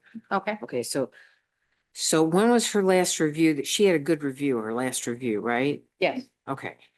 And then they the problems with the certification or validate, whatever it's called, you know, the credentials. Yeah. Yes. Okay. And then she complained, and then when did she get fired? She complained October 17th, I believe is the first text message. Okay. She's fired November 1st. There is another text message grouping from October 19th where she complains a little bit again. And a final one, October 28th. And there's nothing else in between her last employment or review or in her personnel file and her termination. There was nothing else. No. Okay, Thank you. I think I got it. Yep, Thank that you very helps. much. And you have time for rebuttal, so Thank you. I'm confused. Yeah, I know. Good afternoon, Your Honors. Terrence Migley on behalf of the defendant appellees. But first of all, The correct name for your client is the Kroger Corporation of Michigan. Is that correct? Kroger Co. of Michigan. Kroger Co. of Michigan. Yes. Thank you. Can I have a bone to pick with your client too, like grocery shopping. Get in line. I hear from my daughter all the time about how the Kroger store she shops at is out of items that she wants. It is, and we had this great manager and he retired and now Kroger's Yeah, terrible. But let's get back to your case. Okay. So she has all these good, recommendations, and I mean, she looks like a good employee. Okay, then she starts to complain and all of a sudden she's fired. Why isn't that temporal connection, because it's so close in time, sufficient? A couple things. Okay. The person to whom she's complaining isn't the one that terminated her or made the decision. The key person in this whole episode is the HR person who regularly investigated and made these, and that's Anna Strimple. And Anna Strimple says, which is undisputed, she made the decision to terminate based on her investigation, reviewing the schedules and reviewing the video. And that's why the termination came. Now, a couple. Was the plaintiff actually on these videos, or was it just Mr. Anderson? Having watched the whole 8 hours again, she is on the video, and we pointed out in the brief where she is. And the other thing is this. So do you directly contradict sister counsel's assertion that there is no evidence that her client was using her, was allowing other people to use her cards? Well, there's two aspects to it. First of all, there's two pharmacists that work in virtually every pharmacy in Kroger. One of them is deemed the manager, the other one is deemed the co-manager, as she was, as the plaintiff was. And you can see that in her employment offer letter that she was deemed as the co-manager. Those two are rarely on the same shift. When they're on a shift, they have responsibility over the techs that help out, and they have a responsibility to manage the entire pharmacy and to make sure all the employees are doing things compliant. And what the testimony was is that as the pharmacist, as the manager in charge, you are not to allow anybody to even work there if they aren't cleared for redact. And the reason is in order to be cleared for redact, you have to go through a background check because you're handling narcotics, you're processing them and so forth. So if you don't have a redact authorization, you shouldn't be behind the desk. You shouldn't be working in the pharmacy at all. And you can see from the text messages, this person, the plaintiff acknowledged that this person was working there. On the video, you see the person, the uncertified redact person, taking this slip of paper, scanning it, and then charging out customers and putting in the system. On one of the video, one section of the video, you see the plaintiff standing next to her. There's an exchange of papers, and she goes ahead and continues to work. So there's no question. She being which one now? Sorry. Plaintiff or- The employee, the tech, continues to work and cash out people using a redact because that's the only way she can do it. And there's a scanner on the table and you can see her do it right next to the plaintiff. And there is no way that she should have been even in the program, let alone using a redact to scan out. What I thought you were going to say in terms of two different things, what I thought you were going to say is that I think the video is not entirely clear whether she was an active participant as you just as you've just represented. However, she's also the manager and Right. she's in charge of the space. And if people who she's supposed to be managing are misusing or abusing the system, whether she knows about it or is active in that abuse or not, she's the manager, she's in charge of the space. And if that's going on underneath her nose, that's still a violation. Correct. And that you can see in the one episode, it looks like she gives her a piece of paper to do the scanning. But in any of I know, but that, I feel like that's where we're getting bogged down. Yeah, but in any event, she shouldn't have been there. The plaintiff is there at the same time. She knows that she's not credentialed and she allows her to continue working. And that's what the testimony has been. So it's not that she was per se sharing, it's that to Judge Cameron's point, she was an inept manager. Correct. She allowed somebody to work in violation of the policy. Okay. Now, a couple things. First of all, this is a factual case that. So candidly, sister counsel is correct that well, somewhat correct that you don't have direct evidence that she gave her redact to somebody else. You have some evidence that she was in close proximity, right? Well, some circumstantial evidence because she's the only tech that's working on the day that she's using the scanner, and there are other people, but you're absolutely correct. And she doesn't have the tech doesn't have a redact, She does right? not have a So redact. it had to come from somewhere. Correct. And like I said before, and as Judge Cameron said, she's a manager. This person should not be behind the desk, shouldn't be working in the pharmacy at all. And that's what she was told. You'll have to forgive me because I don't understand, and I think that's where my confusion comes in, how these redact things work. Is it like it's a scan, right? Yeah, every employee in the pharmacy, when they log in, they're issued a scan, a piece of paper that has like a scanning code. And Like if you want more hair, Right. on TV and he Right. says, scan this code, right? I haven't done that, but maybe I'll try that. You and I both, yes. But I mean, same sort of principle is what I mean. Correct. Okay. It's a random one each day, so you can't continue to use. Well, that was my question. So if Judge Cameron gave me his redact card on Monday and then Judge Kelly gave me hers yesterday, it wouldn't be good today. Correct. It's Okay. a new one every day. All right. All right. Thank you. And so a couple other things, and I've covered all of this. Let me just. Are you a Kroger shopper too? Is that where we're going? No, I'm not. All right. But I live in the middle of nowhere. We don't, you know, He goes to Aldi. we're Aldi people. Cause I like trying to guess who actually manufactured my food. My question, now, when all these people are in the pharmacy, how many of them have redact? Everybody has to have a redact who's working in the pharmacy. Everybody. Okay, so everybody is issued a redact card. So if the three of us were to work on a particular day and I go to the bathroom and I go, oh, shoot, I threw my redact thing away when I was washing my hands. And I asked Judge Kelly, can you just, that's a violation, correct? You cannot share it. Like you can't, for most companies, you can't share your login ID or anything like that. I got it. Sorry to bug you about the. No, that's okay.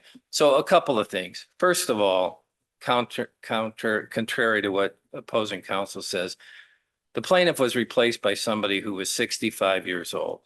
The younger person actually replaced Anderson, and the 65-year-old was transferred in to take the staff pharmacist co-manager position. Okay, done with the age discrimination. You're replaced by an older person to begin with. Secondly, when they go and they look at these tapes, even though you don't see Anderson on it, he's still in the pharmacy. He admits that he allowed it to happen, which means when he's not there and the tech is there without credentials, the plaintiff allowed it to happen. So they're both fired, young and old. There's testimony that's undisputed that the person who did the investigation has terminated other people for the same reason. And we, in response to interrogatories, which are part of the record, showed that there were 5 people, 2 of which were under the age of 30, one was 43, and the other one was over 40. So it's a consistent thing. Number 4, Anna Strimple is the person who made the decision to fire her, and it was at the termination. There's no evidence that Anna Strimple, because there isn't any, knew anything about any of these complaints about malpractice or anything else. So there can't be any causal connection because she didn't know anything. And just like she's done in the past, she terminated Anderson, who of course didn't make a complaint about alleged malpractice. She terminated Anderson and she terminated the plaintiff, young and old, for the same reason, allowing a violation of the redact policy. So all of that is a factual issue. I'll leave my brief for the public policy claim, but that's what the case breaks down to. Simple facts as to whether other people were treated the same way for the same kind of violation that the plaintiff was, who were different in age and didn't make the complaints. Last question. What evidence is there that appellant has demonstrated that that was pretextual? There isn't any. There isn't any. And in order to demonstrate pretextual, you have to show that there isn't a basis in fact, that some other reason motivated it, and so forth. And even if, you know, we have these cases all the time where people get good evaluations. Pharmacists are in need. And so you don't really want to fire anybody, let alone 2, and leave the store wide open if they're good pharmacists. But on the other hand, a redact violation is serious because somebody's accessing somebody else's medical records and narcotics, and there isn't any evidence of pretext. The videos catch the uncertified person on the same shift as the plaintiff, standing next to the plaintiff, scanning things in and out. And that's a violation, whether you can absolutely ascertain that she gave her the slip of paper to do the scanning. Thank you. Thank you. By the way, I've been in front of you a number of times. I have no And idea. live to tell Well, I was gonna say, I've been practicing so long. I don't remember if I was always happy with the decision that you issued in any of my cases, but I want to wish you well. I want to wish you well. Oh, I know, because I almost said, yeah. But you just have to say like, you were fair. Well, I You don't were remember fair, anything, and I Judge. think I saw you at other lawyer events as well, so good luck with whatever Thank comes you. next. Thank you very much. All right, his contention now is that your client was fired because she was a poor manager.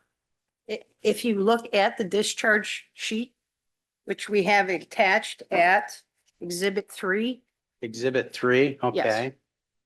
that's their discharge. That's their letter. She was discharged for violating and sharing her RDAC. She absolutely 100% did not. Their witnesses testified, which is this is Yalda at Exhibit 8. All right, What's that? go ahead. I said, all right, I'm following along with you here. Exhibit 8 at page 126, I think it starts. No, yes, 126.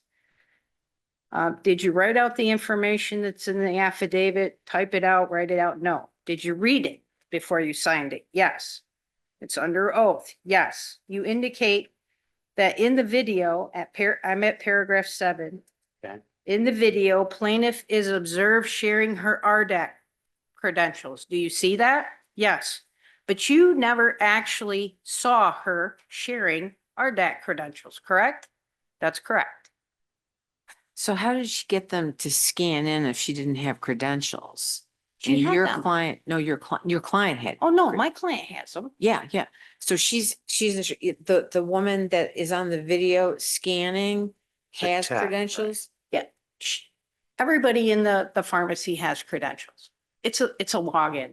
Yeah. You log into the computer system with a username and a password. We got that, but what I think I apologize. I'm probably the one who screwed everybody up here, but what I heard brother counsel say was there was a tech working alongside your client who didn't have access. Yes. Is Her na- that correct? Yes, her name is Rosemary. Okay, so I Okay. think Judge Kelly's That's the question is question, yeah. then, how did Rosemary get into the system? She has a username and password. It wouldn't work all the time. So sometimes she would show up. By the way, Sam Anderson's the one that's Wait, putting wait, her keep on the going. schedule. So sometimes her login or something wouldn't work and then Would- she would show up and what would happen? They would notify a Reg, I Okay, guess, the person in charge. How did if that was the day that she wasn't able to get her password and everything, she wouldn't get an RDAC. So how did she scan She it? would take another technician's RDAC and do it. And that would be against Kroger policy. That's what Kroger is saying. Okay. Yes. All right, there we go. All right, I So- think I got it. And the distinction you're making, well, that's not why she was fired. She was fired because the allegation was she was actively giving someone else the RDAC versus being a bad manager and allowing uncredentialed people to work and use the RDAC system. That's the distinction you're making. Yes, but it goes even further. My client is the one that reported there being issues. And so they're Well, saying, I here's this understand that. video. No, in terms of the termination, the distinction you are making is that she was terminated not because she was actively using someone else's or allowing her credentials being used by someone else, because they got that wrong. Correct. The distinction the appellee is making is that, well, things were going on that were violations that they saw, and that's why they was fired. That seems like that's what we're arguing over. Right. Not whether the termination was justified, but you're coming up with different reasons why she was terminated. I believe she was terminated because of her reports And her age. and her age. And I've got to disprove or call into question their legitimate basis for her separation Yep. as part of it. And that's what I'm, What do you make of the fact that the appellee has pointed out that your client was replaced by someone who is older, 60 plus years old? he wasn't. She wasn't. I mean, they brought in somebody that had been a pharmacist for 6 months. Okay, 6 months. She was 30 some years old and made her the pharmacy manager. And then they claim that they brought in a pharmacy manager from another store and made that person the staff manager. So that person that was 67 could take the staff position, but now they're calling her a co-manager. So I guess that's a question of fact because she's a co-manager, apparently, not a staff manager. And your client again was a co-manager, correct? No, she was a staff She was manager. a What She didn't manage anybody in that pharmacy, contrary to what they're saying. Well, because you don't have direct evidence, you have to make a prima facie case. Assume that you have. They've provided a non-discriminatory, they're arguing non-pretextual reason.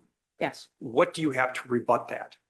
I have. Other than The temporal. I have the temporal, but I also have the fact that their reason isn't truthful, isn't factual. the original The reason. makeup, yeah, the fact that they made up the basis for their quote legitimate basis. Case law says under town, that's part of what can go into your prima facie case to rebut and to establish a question of material fact as to whether or not age is a factor, not the factor. We also have the good employee evaluation. There's no smoking gun. There's no smoking gun in the case where somebody said, hey, you're too old. It's not here. What I have is not one single person other than Sam Anderson and other than my client, Sam Anderson, who admitted to violating the rules. So I don't even know why he's part of the case, but Arij Yalda knew that this technician was working. She's 36 years old, I believe, early to mid 30s. She knew about this, wasn't fired, wasn't disciplined. Why not? She has just as much culpability as my client in terms of knowing that this employee is getting assigned, knowing that she's in the schedule to work in the pharmacy, knowing that this is going on. Why wouldn't she have been disciplined for knowing and not doing anything? You have all the other technicians who are truly violating this RDAC rule that's so important by sharing their RDAC. And if you look at Exhibit 19 of our brief, that's the RDAC. That's all it is. But all these other people are doing it and nobody else gets disciplined. To me, that looks like pretext. But All right, thank you very much. thank you. One quick question. I'm sorry, Judge. Did you present evidence to the trial court to bolster the assertion that you just made about the technicians were repeatedly violating the policy?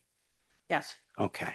it's in the depositions. I asked everybody about who was disciplined, who wasn't disciplined. Which depositions would you refer me to, I would if you don't mind? I would refer you to Arij Yaldo, which is, Okay. That's all right. I just need the names. it's 8, Exhibit 8. Yeah. And that's where the testimony came from that you used to present to the trial court, correct? That and Miss Strimple. Miss Strimple? I Okay. also questioned her about it. Anybody else? I don't believe so. Thanks a million. Appreciate it. Case will be submitted. Number 9 on the docket, case number 370469, Dupree versus Opplinger.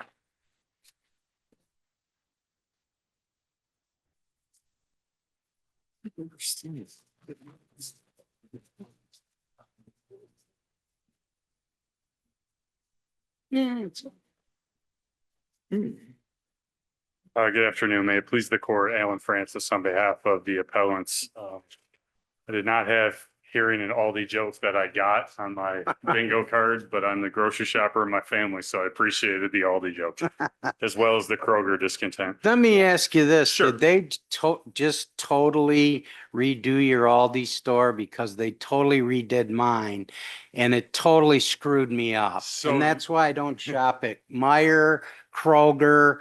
They keep redoing the stores They and built- it drives me They crazy. did not redo ours, but built a new one the next exit over. They have redone our Kroger, which drives me crazy, and the Myers in the process, and the Walmart's just redone too. And my TV station's changed, so. Life just kind of sucks. I'm telling you, if you ever want to start a revolution in this country, screw with the cable lineup of old people. That'll get them going. It's happening right now. And I've been here before, sat here long enough. I understand, this court's preparedness. We're talking about a little bit of real estate, Patio. but we're talking about prime real estate. That- right? Precisely my point. So one of the comments I had was, what are we here? You were here about $1,200 on an earlier case. It sounded like this is a foot, but it's a foot of lakefront property. Completely different. It's a foot and a half between the properties. And frankly, it's 25%, or pardon me, 5% of Mr. Adair's client's property. It's significant. You can tell by the photos that these properties are right on top of each other. We're all familiar with lakefront. It's not too far up the thumb. This is really tight quarters. Some of us are familiar with it. Well, I'm not. Some of us can't afford it. Some married up. You get to retire too, right? There you go. But it is. Look, yeah. the thing is like, here's this thing, and it's on the beach, Mhm. and it's like it's a patio. Yep. Okay, it's sold with I looked at all these pictures. They look I like did up too. north pictures. And so it's been there since 1968, right? Sure, it's a long time. I know. Yep. So adverse possession would have already been before your client, anybody even bought. Now, I know what you're gonna Yep. say, but I kept going over this case. I looked at all the pictures and stuff like that, and you got this patio, open, obvious, hostile to the rest. No, to the rest of it. You know, wait till I finish. So to the rest of the beach, the rest of the homeowners and stuff like that, and then they put up railings and. How is that not adversely possessed?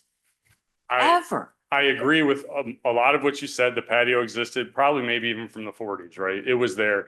I thought it was 68. Yeah, it was a long time, right? Yeah. But the testimony and the evidence, and it's unrefuted, is that patio was built when the same families owned. It doesn't matter. Well, it does. No, actually it doesn't, because I started to get sucked into that argument, Well, it did because I was thinking, oh, well, I buy this house and I get my kids and stuff like that. It really doesn't matter because you're talking about the land and you're talking about the ownership of what the property rights that are inherent in the patio that was in existence. I thought from 68, maybe from the 40s. Okay, so that's there. It's inconsistent with the platted deed. It is. That was supposed to be open for everybody, and they took it over this patio, right? No. Yeah. They used it for the same reason anybody else who lives in the Platte could use the patio, beach chairs and grilling. So only 7.9 feet of this patio exceeds over into the beach area. And It has been in existence since I think it's 68, but it could be the 40s. it has. And also one of the other points, I'm going to come back, but I want to remember is that the patio as pled and as acknowledged in everything was 25 feet wide. Because we do have this other area adjacent to the patio, the foot and a half between the properties that now made the patio 26.4 feet wide, right? There's no dispute that that extra foot and a half was added either in 2004 or 2008. There's a dispute about the timing.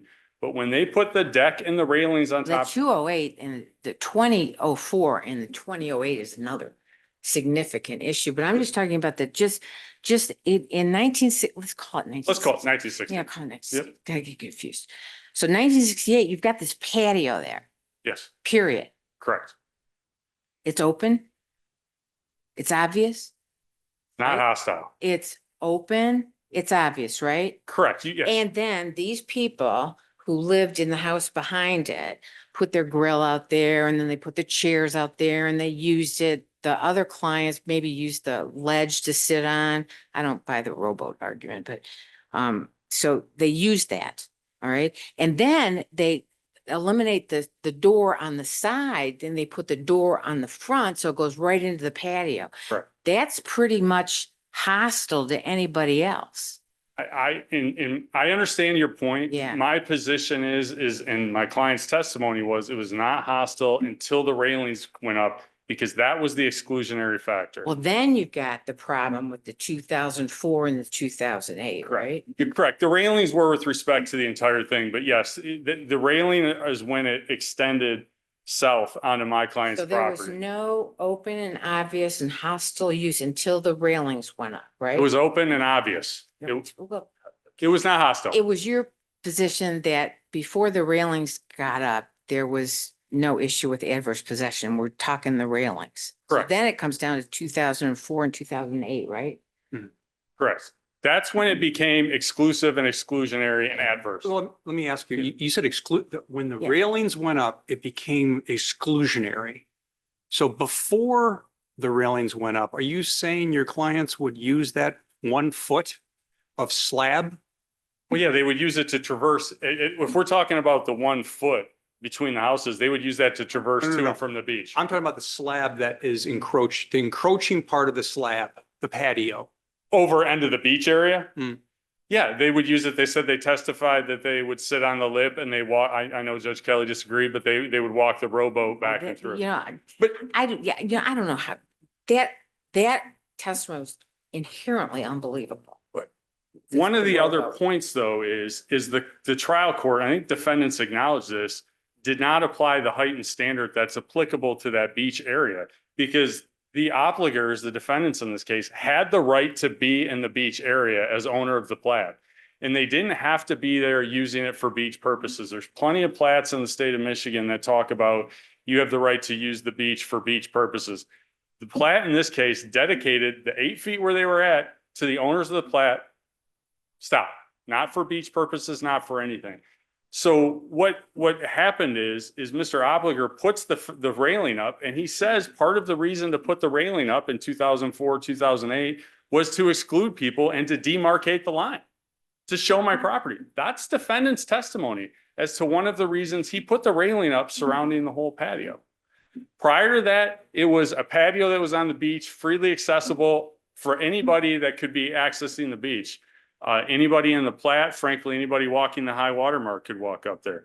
Well, 2004, if the railings is the boundary for you, Yes, like before and after. So if the railings were built in 2004, they've got more than 15 years, right? not if you don't completely discount the 2008 letter. Well, let's, Yeah. we'll get to that. 2004 is when the railings went in. That was the obliger's testimony. That's correct. Okay. And then in 2008, the letter had been already issued or got issued in 2008. Correct. My clients noticed the railings went up and had the discussion with Mr. Obliger. Okay, I got it. So that's the timetable. So I think you've got a problem even with your timetable. I think You look at those pictures like this, so open and obvious, and they clearly used it as a patio. And even the opposite testimony was like they only would sit on the ledge. what I don't watch their understand kid. is how it was adverse. I don't know how it can be adverse when the obligers have the right to be there. Number one, they weren't possessing land down the road that they had no right to. They were possessing land that they had a Did tendency. they ever use the easement right. patio? Did they ever use the patio? Who's that? My clients? Anybody?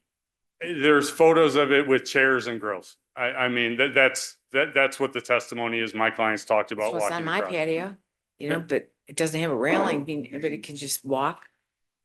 Well, you have a right to be where your patio Well, is. that's what I'm talking about, Yeah. the hostile environments. Like this is owned by everybody. And then they built this patio before or after they actually owned, because they bought the property in 90, right? Correct. Okay, so before they even bought the property and they testified that one of the reasons we like this property is because they had this real nice patio and stuff like that. And there's no testimony that everybody would randomly come and have picnics on this patio. they kind of avoided the patio, right? But my clients, nobody had to use it. You don't have to use I the beach. understand Yeah, it, but I nobody get it. even tried to. Everybody's like, oh no, that Well, belongs to them. My clients testified they used it. I understand. Your clients testified they sat on the railing. And walked with the rowboat Well, back with and the forth. rowboat, yeah. I don't want the patio to get lost either with the area between the houses. This is a pathway. The patio was 25 feet wide. That's undisputed. That was pled in the counter complaint. That's on the mortgage survey. It's on every survey. It's 25 feet wide. In fact, it's the width of the Opliger's lot. It's a 25-foot lot. The judgment gave an extra 1.5 feet in the yellow disputed area, probably not great naming, but the area between the homes. So what happened, there was a dip down. Actually marking all the green and the purple or blue and then the yellow was really helpful. I'm glad That was something, helpful. No, something that was was. helpful.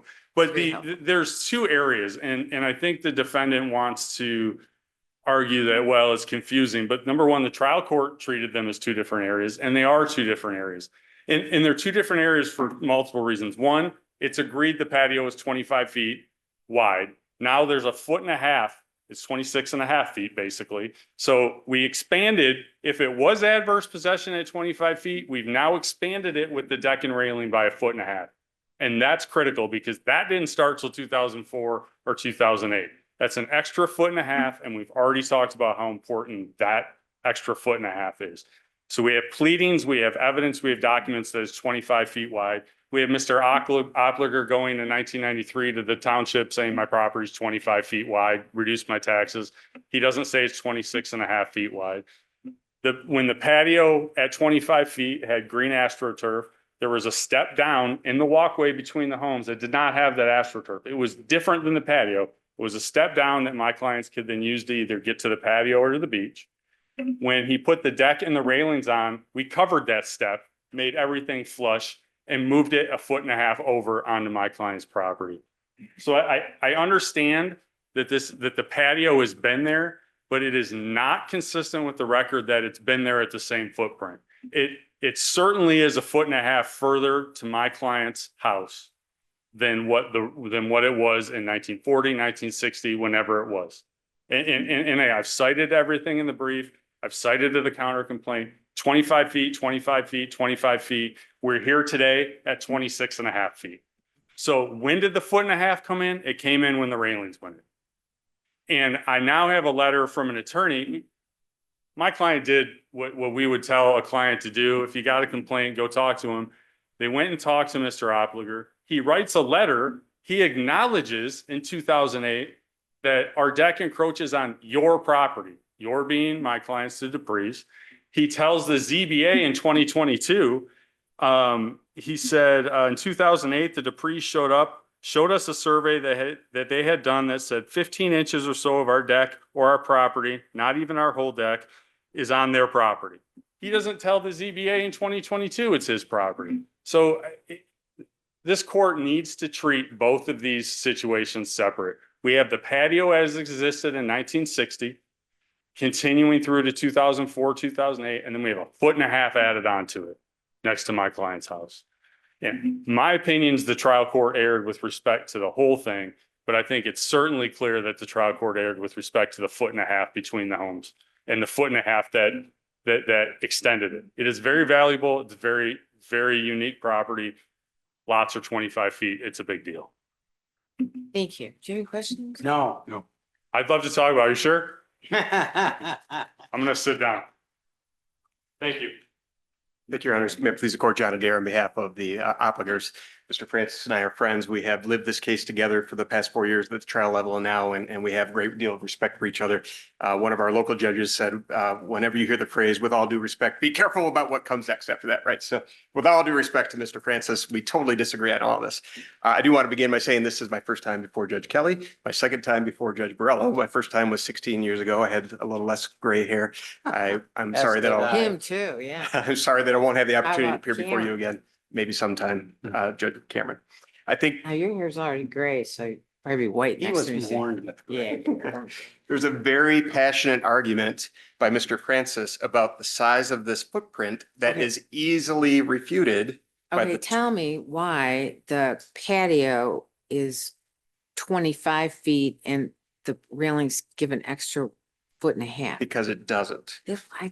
Okay, The but he patio says is- it does. But it doesn't. The patio is 25 feet wide, has been, always has been since 1968. When you look at the physical condition of the patio, it has the drain pipes that come out of the corners. It has the lamp posts in the corners, which are fed by electricity that come from the obligator's home. No, that's in the. And brief. there's a switch in. And there's a And there's a switch in the inside house. We So- do read this. So that's Yes. evidence that the footprint That's hasn't amazing. changed. My God. The decking materials are on top of the footprint, Okay, but the so- key, I'm sorry, Judge, but the key. No, I'm talking, all right? Yes, So this 1.5 feet is either part of the railings or it was pre-existing. Was it pre-existing or not? it never exists at all. Okay, thank you. When you Okay, look what's at- what's your next point? That is my next point. When you look at the survey, the 2022 survey is what verifies all of this. Because it confirms that the deck is 22 feet, 25 feet wide. It's 1.4 feet south of the boundary of the platted line on the Opliger and Dupree boundary. But it's also 1.4 feet south of the northern plat line. So in order to buy the appellant's argument, you would have to think that this patio could be physically picked up and moved 1.4 feet south, because the dimensions are the same on either side. That obviously can't happen. When you look at the pictures, the wooden railings, the wooden That's materials. in your brief. I'm- Well, yeah, so, we've read it, we understand the issues, and this is just wasting my time. I'm sorry. I'm trying to answer the course question Yeah, why but it you doesn't, the don't. 1.7 doesn't exist. Thank you. Anything further? Yes. I'd Okay. like to talk about the credibility of the parties and the witnesses. The bulk of this argument is factually based. That would have to have this court impose a clear error standard on the trial court. The trial court specifically found that the Duprees were not credible witnesses. When you talk about the rowboat trying to come through over 16 inches worth of space, it doesn't seem credible. There were no other owners in the neighborhood that testified that come to support their positions. And so the factual evidence is overwhelmingly in support of the applicants. The timeframe. Anything further? Yes, the timeframe, Keep if I may. I don't want to speak if there was other, a mentor said you don't have to speak just because it's your turn. If you don't want to hear anything more from me, I'm happy to sit Well, down. I'd like to hear something that's not in your brief. I'm sorry, Judge. There was a lot of things that I'm trying to address from oral argument, and I'm happy to conclude. I don't think there's any grounds for reversal here because it was open, obvious, hostile, all those years based on the physical nature of the deck. It did not grow by 1.4 feet. It's been there that whole time. The space between the homes has been the same. When you look at the pictures, the ledge and the walkway are in the same physical location as they always have been. Nothing expanded except for the height. So I'm going to leave you with this. But can I'm sorry to interrupt you, but, and you'll have to forgive me because a lot of cases, these are all complex cases, which is why we only have a 1-day call. But what about the roof? You don't disagree with brother counsel's argument that the patio and the roof are two separate issues, correct? The roof does not go to the beach, right? So there's no encroachment by the roof into the beach area. The roof encroaches towards my client's southern boundary line. And that does expand the adverse nature, the possession of my client's property by the eve of the roof at the minimum. So that would shrink that space to 6 inches. Okay. One other quick question, then I'll let you get on to what you're doing. But when your contention is that this one, however many feet, brother counsel alleges the patio was enlarged by, your contention is that the trial court made a specific finding on this, correct? Yes. And the trial court said, I don't find that there's been an additional 1 point, whatever the amount. 1.4, yes. Okay. And that the only way that we can overturn such a ruling, or not the only way, but the way that brother counsel has suggested is to find that the credibility of the witnesses who gave this testimony that the trial court relied on, which is, I think, what you were getting to, we should just toss that aside. And your contention is, no, you can't do that. You're bound unless he can demonstrate that it's so beyond the pale reason that there's no way anybody should have relied on, correct? Correct. The standard is clear error, but I think it's corroborated by the evidence. The photographs that show the physical nature of the structure hasn't changed. The downspouts are in the same location. The drain pipes are in the same location. Lamp posts are in the same location. But even beyond that is the 2022 survey, which shows it's 22 feet wide. Both sides shifted by 1.4 feet, the exact same dimension. So if the one side grew by 1.4 feet, you would have to argue that the other side shrunk by 1.4 feet. It doesn't make any sense. And it's an absurd result that doesn't justify a reversal. I think the other kind of argument is that the railings increase the height of the patio. And to Judge Kelly's point in the beginning, this is about the land. It's not about the structures on the land. If adverse possession is obtained by vegetation, like if you plant a row of shrubbery and it grows from 2 feet to 6 feet, do you have to trim your shrubs every year to get down to the 2 feet? I don't think so.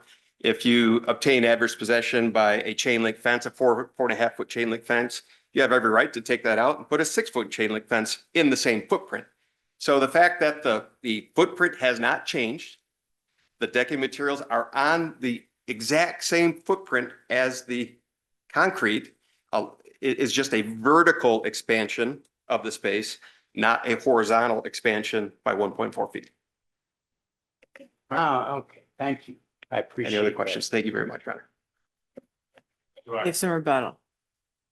Regarding credibility, since it was brought up by counsel, I understand what the trial court said. I just asked this court to remember, we have an attorney who wrote a letter in 2008 saying he was not going to do this. And he is deemed the credible witness in this case, saying, he Yeah, wrote a very yeah. clever letter. Let's put Well, it that way. fair. wrote a clever I'll give you that. And my clients are being punished for relying on that letter. I candidly. think that's probably true. Yeah. I don't Yeah, disagree. I don't disagree with that. Yeah, and that's the position that they were put in. They relied on it. Maybe That it was acquiesced. maybe to their Or to not, their excuse detriment. me, that it was permissive. Gotcha. Well, and it was permissive from that Until the time frame. repair. Right. Until the repair. Permissive until that time frame going. My clients did not live there full time. This was their summer home, so this wasn't an urgent issue for them. They got the letter. What county is this again? St. Clair. That's near here, isn't it? St. Clair? Yeah, Port Huron. Okay. Yeah.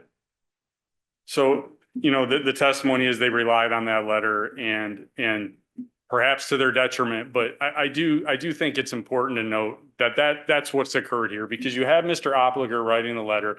And candidly, I think it's clear when you read everything, he comes up with this argument backwards, right? Like, this is an argument that he's advancing to try and get out of this letter. And frankly, he's an attorney. I think it was an argument that the court was willing to come. We can't even tell you if tacking applies or doesn't apply. We can't tell you when it starts according to the trial court. Mr. Opliger had the right to be there. He had the right to put beach chairs there. He had the right to have the patio there. He had every right to be there. It was not adverse. It was a water barrier that protected my clients. It was not adverse to the railings went up. Thank you. Thank you. Thank you.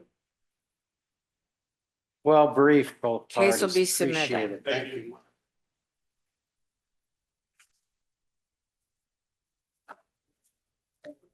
Number 10 on the docket, case number 371648, Bellamy versus Citizens United Reciprocal Exchange. And we have a remote. Congratulations, Judge Kelly. Thank you.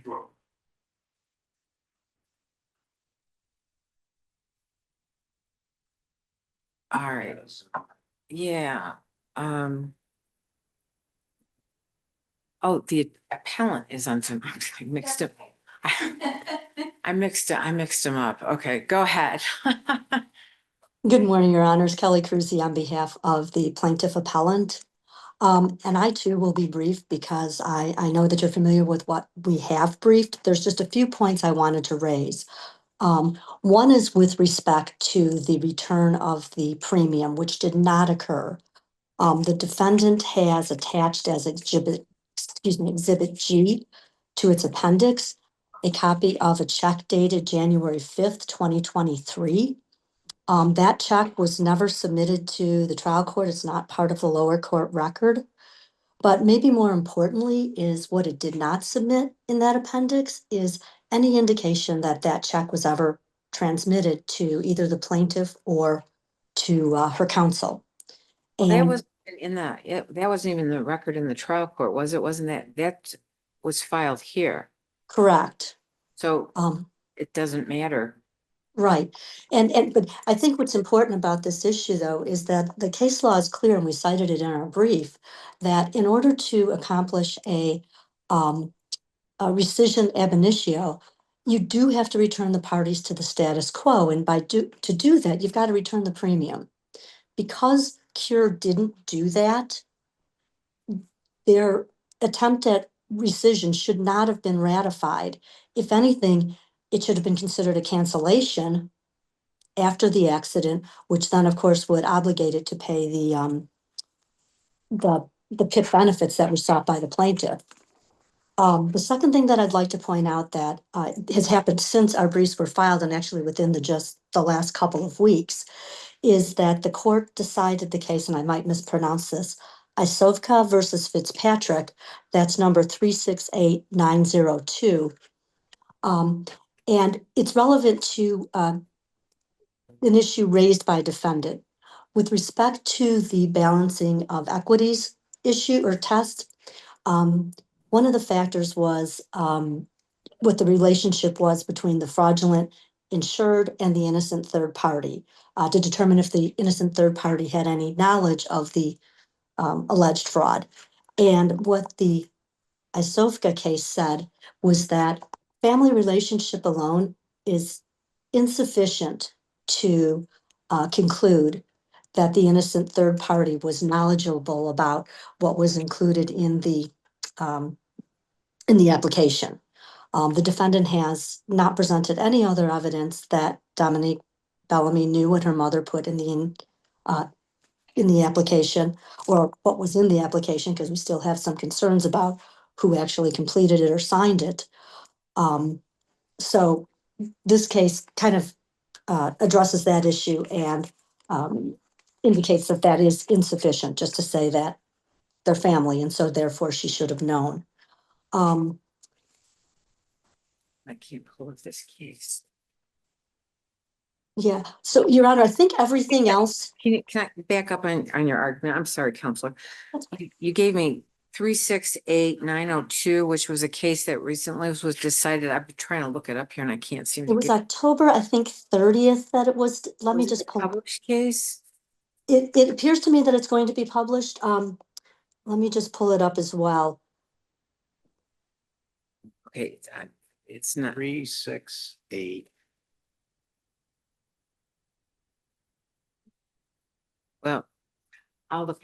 I can't get into my Westlaw. It knocked me out. It's 368902. Counselor, I'm sorry, my pen ran out of. 368902, right? Yeah, and it's Isovka, ISOVSKA versus Fitzpatrick. And what does it say that's different? Well, it indicates that when you're balancing the equities, when determining whether or not a policy should be rescinded as applied to an innocent third party, that simply because the innocent third party is related to the party alleged to have committed fraud, that fraud isn't imputed to the family member unless there's some other evidence that the family member, in this case Dominique Bellamy, knew what was in the application or knew of the alleged fraud. So family relationship alone is insufficient to sway that factor in the balancing test towards the defendant insurer. Okay, yeah, I note that Judge Cameron was on that case, so we'll quiz him about it. Okay. All right. Yeah. All right. So Your Honor, Published. like, Yeah. as I said, I think everything else that's relevant to this inquiry is in our brief, and so I will reserve the rest of my time for rebuttal unless you have any questions. I have one real quick question for you, Counsel. Mhm. Did your client suffer a financial, physical, or both? A loss was financial, was it physical, or both? So my client is the personal representative of her mother's estate. Her Right, mother was killed in a car accident. And right. my client is seeking PIP benefits, survivor benefits, funeral pay, and that type of thing from Cure. So Okay. it'd be financial. She was not personally, I mean, That's what she was I not just personally wanted to, physically injured. I just wanted to make certain that I was clear on that. Okay. Thank you.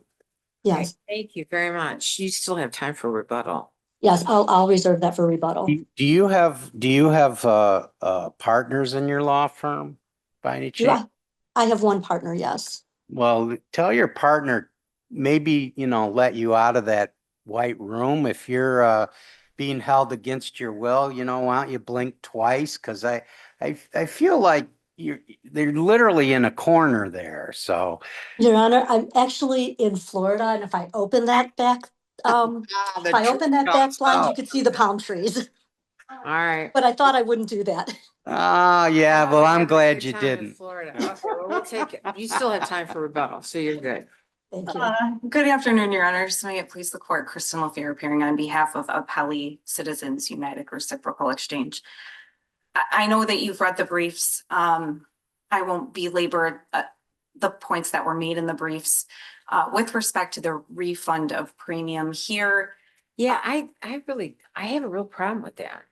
I mean, there's nothing in the trial court that shows you paid this. And then we have this random exhibit up in the Court of Appeals, which was not part of the record, that doesn't have any back on it. There's no accompanying letter with it. There's no nothing. And I recognize that. Yeah. It was addressed at oral argument on the motion for summary disposition. Just really peripherally. It wasn't- was, and quite frankly, I know that there was an attempt to send this to plaintiff's counsel, but as far as the actual But record, doesn't you're it have correct. to go back down just on that question alone? I don't believe so. Why? And here's why. Okay. Because here in this situation, there is nothing in the case law that I'm aware of that when you're seeking a court order for a void ab initio, as they were doing here, you seek that court order. And then I'm not saying that they never have to return the premium,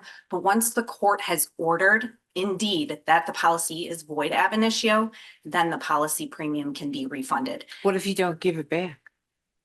Well, I think that they would have their own cause of action in that case, which would be separate and distinct. But in this scenario, I think that it's part and parcel. You get that court order and then the premium is refunded based on the court order. But how do we know that the court order was right if we don't have that information? Here is my feeling on that. If you have a court order that essentially says, and I'm sort of looking at this backwards, and I apologize, Judge And Kelly. we've all practicing attorneys, so like we all know how this Yeah, absolutely. So in response to But that, we're stuck here because what's the record? In the record, it's not in the record, and the stuff that we got up here that was not in the record isn't very good. recognizing that, absolutely. But if you look at this almost in reverse, if there's a situation where they are seeking a rescission, and the court denies the motion and says, no, there is no rescission here. They look at this as an equitable remedy and it's in favor of the insured. Here we have a situation where the insurance company then doesn't have the premium because the premium was cashed. So I think it is appropriate to get the court order and then refund the premium. That's my feeling on the issue. Good argument. All right, well, thank you. I get it. And the briefs were really good on this. Actually, I mixed this case up with another insurance case that we had earlier. I just The realized insurance that. cases are, there are a lot. Fun. Yes, They're there kind are a of like lot. land I'm cases. sure you love to see us. But I just one additional point, and I just wanted to raise this on the balancing of the equities issue here. That wasn't necessarily raised at the trial court level, but I think we don't even get to a balancing of the equities in this situation because this is a derivative claim and it was admittedly in our brief, but I think that that's something that the court really needs to take a look at here. This is a survivor's loss claim. The insured was the individual who materially misrepresented. The claim is derivative of the insured here. She is the claimant. And that's the only additional point I really wanted to make. Thank you. Thank you very much. Do you have anything further? No, yeah. no questions. Thank All you, right, counsel. rebuttal. Thank you, counsel. Yes, Your Honor, on a couple of issues. With respect to the return of the premium, I don't think it's a prerequisite to getting ratification of your rescission that you've returned the premium. You don't get to go in and say, we're going to ask for a ratification of our rescission, and then we'll get around to returning the premium. That's just something that they had to do. Can I And they interrupt? did, pardon? Can I interrupt you for a moment? Sure. That's the way I've always seen it done. But is that legally required? I think that it is, and I think the Brandon case that we cited in our brief, Brandon versus Wolverine Mutual Insurance, stands for that proposition. I've not seen, and I read a lot of these cases, and I didn't see one where it said that, oh, it's okay, you can rescind the policy and we'll get around to refunding that money later. It's a prerequisite. It's kind of like if you've gotten a release in a case and you want to say, I want to set aside that release. You don't get to do that until you tender the money back. It's the same type of situation. You have to get the ratification of the rescission, you have to return the parties to the status quo. So it can't be ratified unless the parties have been returned to the status quo. And in this situation, they weren't. All right. Just two other points I'd like to bring up with respect to, whether or not this was a derivative claim.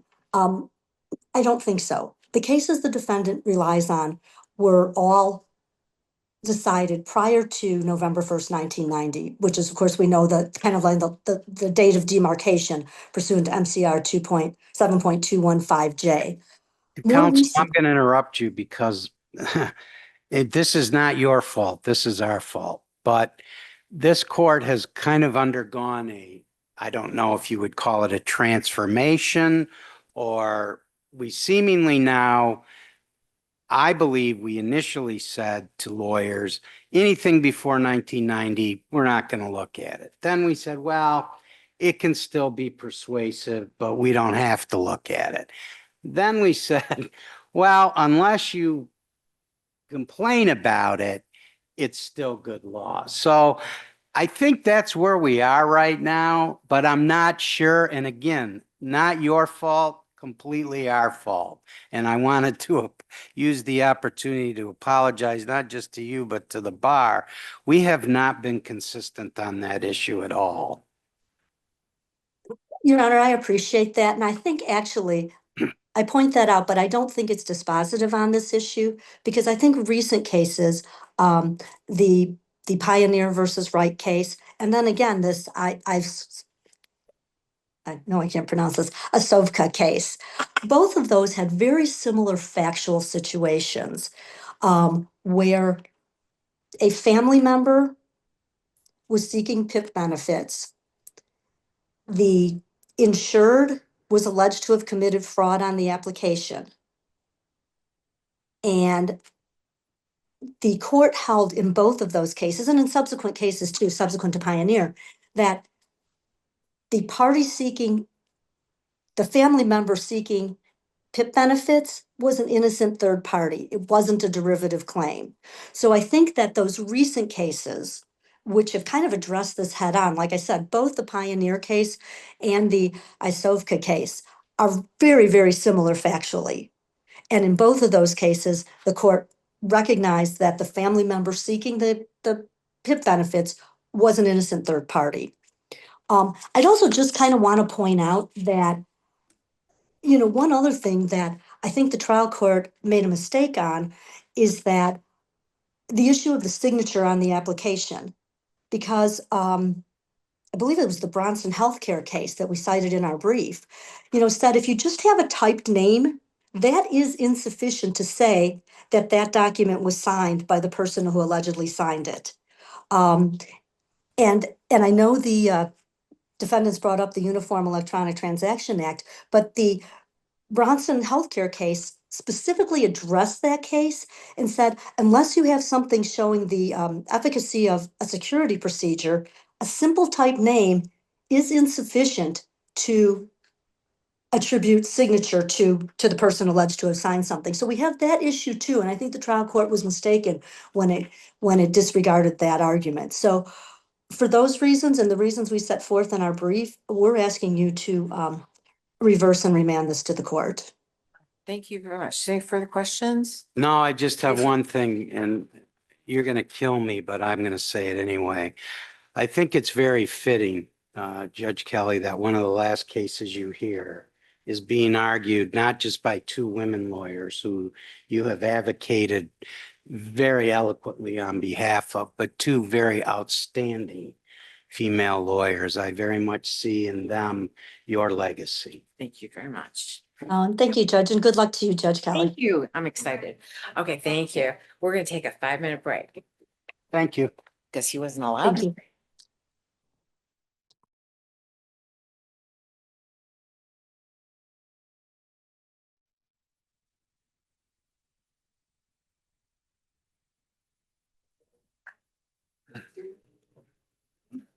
Saving the best for last.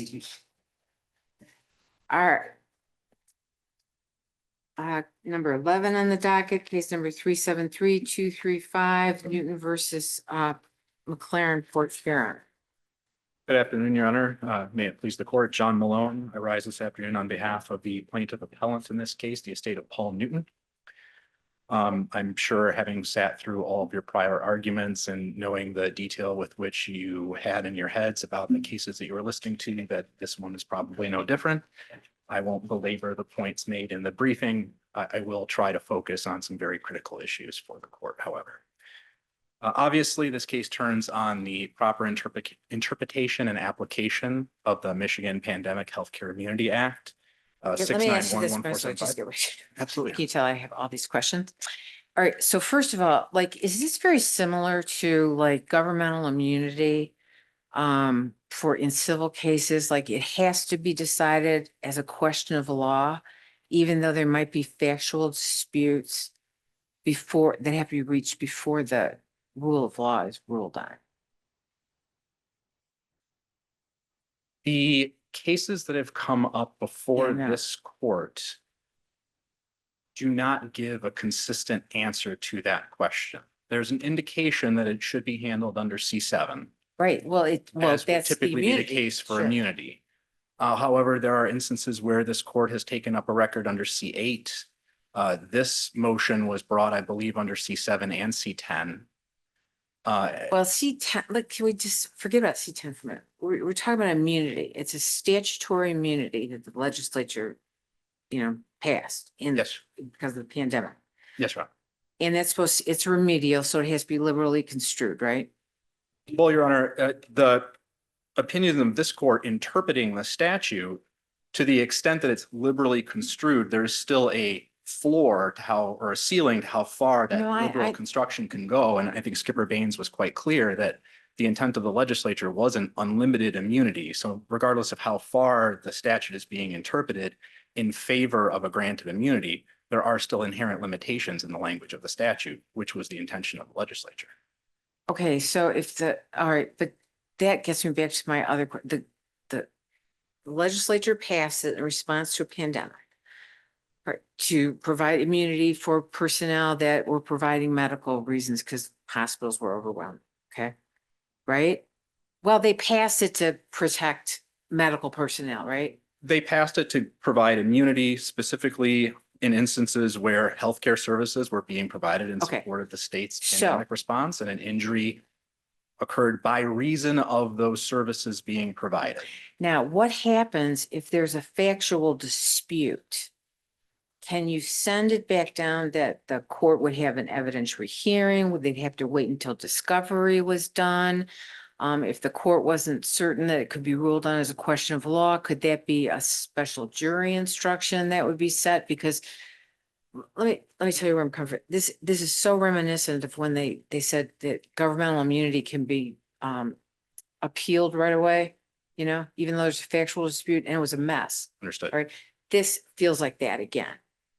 Like the judge, by making maybe I'm not being clear, the judge making a ruling on the immunity is a matter of law, right? Correct. But what happens if you can't decide the matter of law unless you have the facts that are in dispute resolved. And in that instance, I don't think it's any different, for example, from a situation where there's a question about the application of the statute of limitations. Okay. Because there are circumstances where there are questions about the application of the statute of limitations where factual determinations have to be made first Well, those are before that question generally, of law well, can be decided. yeah, sometimes you can have a special jury instruction. When did this occur?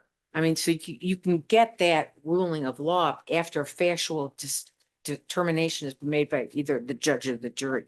I'm asking in terms of this statute being fairly new and it's just bubbling up now, is there a process whereby you could say to the judge, you shouldn't have granted summary disposition because it's premature, you need more factual developments?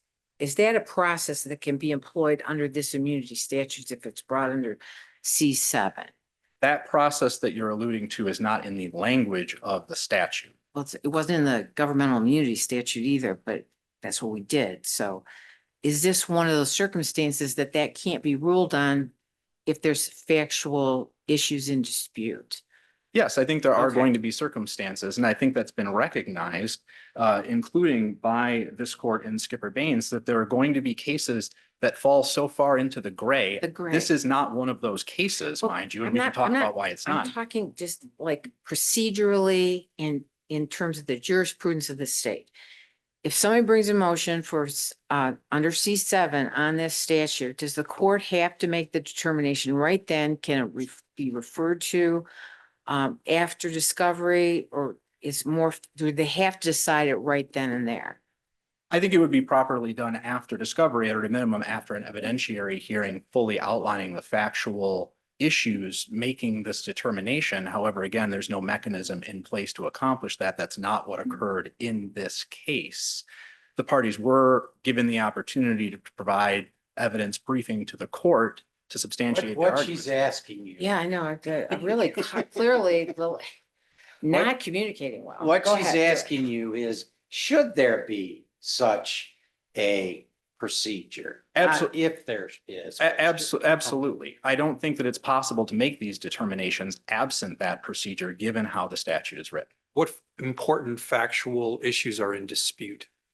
Well, one of the important factual issues in dispute in this particular case, Your Honor, is I think one of the critical questions that was never answered by the trial court, never addressed in the briefing when they were advocating for the application of immunity. And that's actually looking at what the statute requires to be demonstrated for immunity to apply. This question, this fundamental question, was never answered. By reason of what services provided to an individual in support of the state's response to the COVID-19 pandemic did Mr. Newton's death occur? That question was never answered. How can immunity be given based on services provided when those services were never identified? How those services contributed to Mr. Newton's death was never identified. The statute states that immunity. Your That's not complaint. right, yeah. Yeah, your complaint alleges negligence. Yeah. And they didn't do stuff. Yeah, not that what was not. Your complaint alleges negligence, and that negligence in leaving the plaintiff alone, unattended, who was a known fall risk, without the proper support, that negligence, that act. Yes. Resulted in the decedent, the plaintiff, falling. Essentially, yes. Right, falling. Yeah. And I mean, that's what you're alleging. And in response, there have been depositions, right? There's been depositions of the nurse and others. As a therapist, I believe. Yeah, the therapist, right? Daridas, the RN, and the therapist, Brinker, who provided testimony about how aspects of what was going on at the time dealing with COVID may have, now this is a generous reading, okay, may have played a role in in the events surrounding the fall. Now, what I'm interested in hearing from you is if after those depositions are taken, why is it that immunity does not apply? Because what they're saying in those depositions is not sufficient to incur immunity. Right, number one, closed door, right? And you're very clear in your briefing about why that doesn't apply. And if you would like, Your Honor, I would be happy to expand even a little bit on that point for further clarification based on this court's recent published opinion in Jokinen, which was issued after the briefing was in this case. I did file a notification of supplemental authority alerting the court to the Jokinen opinion. The basis for immunity in this case essentially is exactly the basis for immunity that the court in Jokinen evaluated and said that they found inconsistent with the language of the statute. What defendants are saying is that as a result of, and this is the claim in Jokinen that was rejected, however, it's fundamentally the same here. Their claim was that a byproduct of the very demands, restrictions, protocols, and uncertainties of COVID, those were the services. That's how there was an injury. They didn't identify a specific service, just the demands, restrictions, protocols, and uncertainties of COVID. That's not the statutory language. And this court in Jokinen recognized that if that's sufficient to grant immunity, then any limitation in the statute is void. It's null. We're ignoring the language of the statute at that point. Because in the statute, quite clearly, in addition to the language of 6911475, which is critical here, one of the important terms, again, not addressed because we never got to what service, by reason of what service Mr. Newton was injured, healthcare services is a defined term in the statute. 6911473D defines healthcare services as meaning services provided to an individual. What services provided to an individual are claimed to have been the reason for. I don't know that I buy that. Yeah, I don't either, I don't so, buy, I'm not saying you're not going to prevail. I'm just saying I don't buy that argument. For example, if your client would have come to the hospital during this time frame with emphysema, okay, severe case, not COVID related, severe emphysema, so much so that your client needed a respirator, okay? But because of COVID, there are no respirators that are available. That would be a situation of a lack of services. It wouldn't be like what you're arguing now. The services provided caused the injury. And I know you're dying to answer my question, but let me finish. In that situation, it would be the lack of a respirator that I think would provide protection under the statute, because in the course of providing services dealing with COVID, there are no respirators available, even though your client doesn't have COVID. So I think you have a better argument to make rather than what you're making, but I'm interested to hear what you have He's to going to say. tell you just quoted him Skipper. That's what he's going to tell you. And that's a very specific issue. I would also argue that what I'm saying as it relates to the defined term of healthcare services, if a patient couldn't get a ventilator because another individual patient was being provided healthcare services in response to the COVID-19 pandemic, those are the healthcare services that are defined under the statute.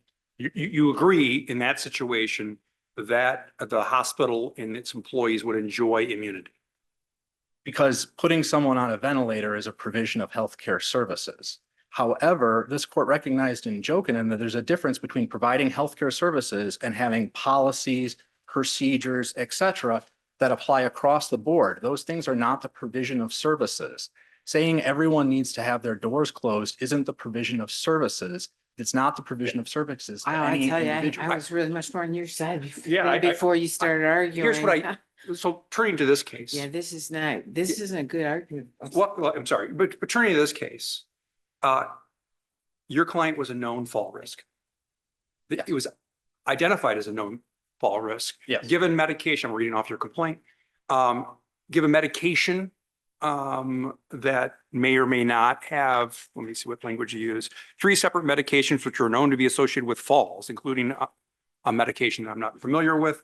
These are points from your complaint. Yes. Then they put your client, or your client goes into, that's not clear from the complaint, goes into a chair. And that chair does not have any support, anything around the chair that you assert the standard of care would require for someone who is a known fall risk like your client. And then leave your client unattended in a room by himself for up to an hour. If you look at it's about an hour, it looks like, unattended. Are you saying that putting or monitoring your client was not either the service or the lack of services? Those were services. However, those were not services provided in support of the state's response to the COVID-19 pandemic. Those are the services at issue. You know, like I said, I was much more on your side before this argument started. I'm So- on your side. Yeah, he How's was. that help you? I appreciate that, Your Honor, and What I would as I love to understood, know what it is that I've said to dissuade no, Judge no. Kelly from my arguments here. Turning to really the fundamental thing here, beyond the nuances of the statute and the need for the trial court to make a record and a determination on these factual issues before dismissing a case, fundamentally, application of immunity on these facts is entirely inconsistent with what this court has said the purpose and intent of the statute is. There is no limitation on the immunity provided by the statute if it applies in this case. We're ignoring the language of the statute at that point. If I could just interrupt you here for a second. Is it your contention that the hospital still has a common law duty to act in a non-negligent manner regardless of the statute? In essence, does the common law still, a lot of times when a statute gets passed that limits or grants immunity, we say, well, but the common law carries on. There's a common law duty, is there not, for any healthcare professional to do what it is they do in a non-negligent manner, correct?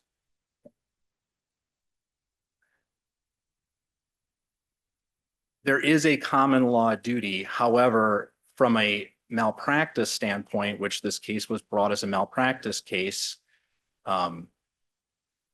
So it that doesn't duty is statutory. because it's a malpractice act. Correct. Okay. So your contention is, or not your contention, but the contention of your client is essentially threefold, right? Number one, you put my client in a chair and then left him. That had nothing to do with COVID. Correct. Now my colleagues here have made a lot to do about, and I mean this not, but they're saying, well, but the door being closed, they seem to put great significance on that because there was a causal connection between closing the door and COVID. That's how I hear their argument, or that's how I hear the argument. And to the extent that that's, and perhaps I was misunderstanding what your fellow judges were getting at in some of their arguments, that is in part what I am getting at in my argument as it relates to the provision of services. Closing doors is not the provision of services. Closing doors is a policy or a protocol. And again, this court has said policies and protocols aren't what the statute talks about. If we're applying it to policies and protocols, not services provided to an individual, that's both inconsistent with the statutory language and inconsistent with the clear intent of the legislature. And that's straight from Joker. Here's what, I'll just cut to the chase in terms of, this is really the question I was waiting to ask that appellee, but I'll ask you, and I might even get a better answer giving additional time. But here's how I view these cases. You have a duty, breach, causation, injury. This case all relies upon, in my mind, the causal connection, if any, between the injury and the breach. okay? Forget about services for a minute, which has been your focus on your argument up to now, but this is what I'm thinking personally. You've got, injury. We know how he was injured. He was injured because he fell from the chair or slid off the chair or somehow fell from the chair that he was left unattended. Here's what was argued in your complaint, that the negligence involved was failing to do something, okay? Failing to properly, timely implement indicated fall mitigation strategies, and you go on. Second, failing to continually utilize appropriate and indicated fall mitigation strategies. That's 2. Number 3, by failing to properly communicate the need of fall precautions and to ensure healthcare providers were complying and utilizing appropriate fall mitigation strategies. That is the negligence. So the question is to what extent, if any, COVID and the hospital's response to COVID contributed to the fall. That's what I'm struggling. I don't think that I am not persuaded that the argument has been made by Applee about having closed doors contributed to the fall. I think it may have contributed to a late discovery of your client on the ground. But I don't see that if it wasn't for COVID, the door would have been open and he wouldn't have fallen. Do you see the difference? I absolutely see the distinction, Your Honor. So I'm not at all persuaded by whether the door is open or closed, unless there was testimony in the record saying, if it wasn't for COVID, I wouldn't have left him in the chair alone because I had all these other patients that I had to manage. That would be, I think you might have a problem. He would never have been put in the chair because I would have been walking up and down the halls. But because of COVID, patients were not allowed to go up and down the halls. They were required to be inside their room. But he had to be upright. And the best I could do was put him in a chair, but I couldn't keep him monitored as I normally would. No, he had patients. But he's alone, unsupervised, in the room by himself, not being supervised. If the testimony would be, I would never have done that if it wouldn't have been for COVID, I think you'd have a problem. But it seems to me that the negligence, failing to monitor, failing to deal with the mitigation, failing to put them in the right kind of chair protection against falls as a known fall risk, that's the negligence. And why did the nurse fail to do that? Applee has to convince me, I think us, but me, that the reason why that patient was where that patient was in the chair was a contributing factor was COVID. And I'm not going to ask you that question, make that connection, because I'm kind of showing that's what I'm struggling with. I'm failing to see the connection between the allegations of negligence and the injury and how COVID contributed to that injury, falling from the chair. It may have contributed to the late discovery of your client on the ground, but that's not what you alleged in your malpractice suit.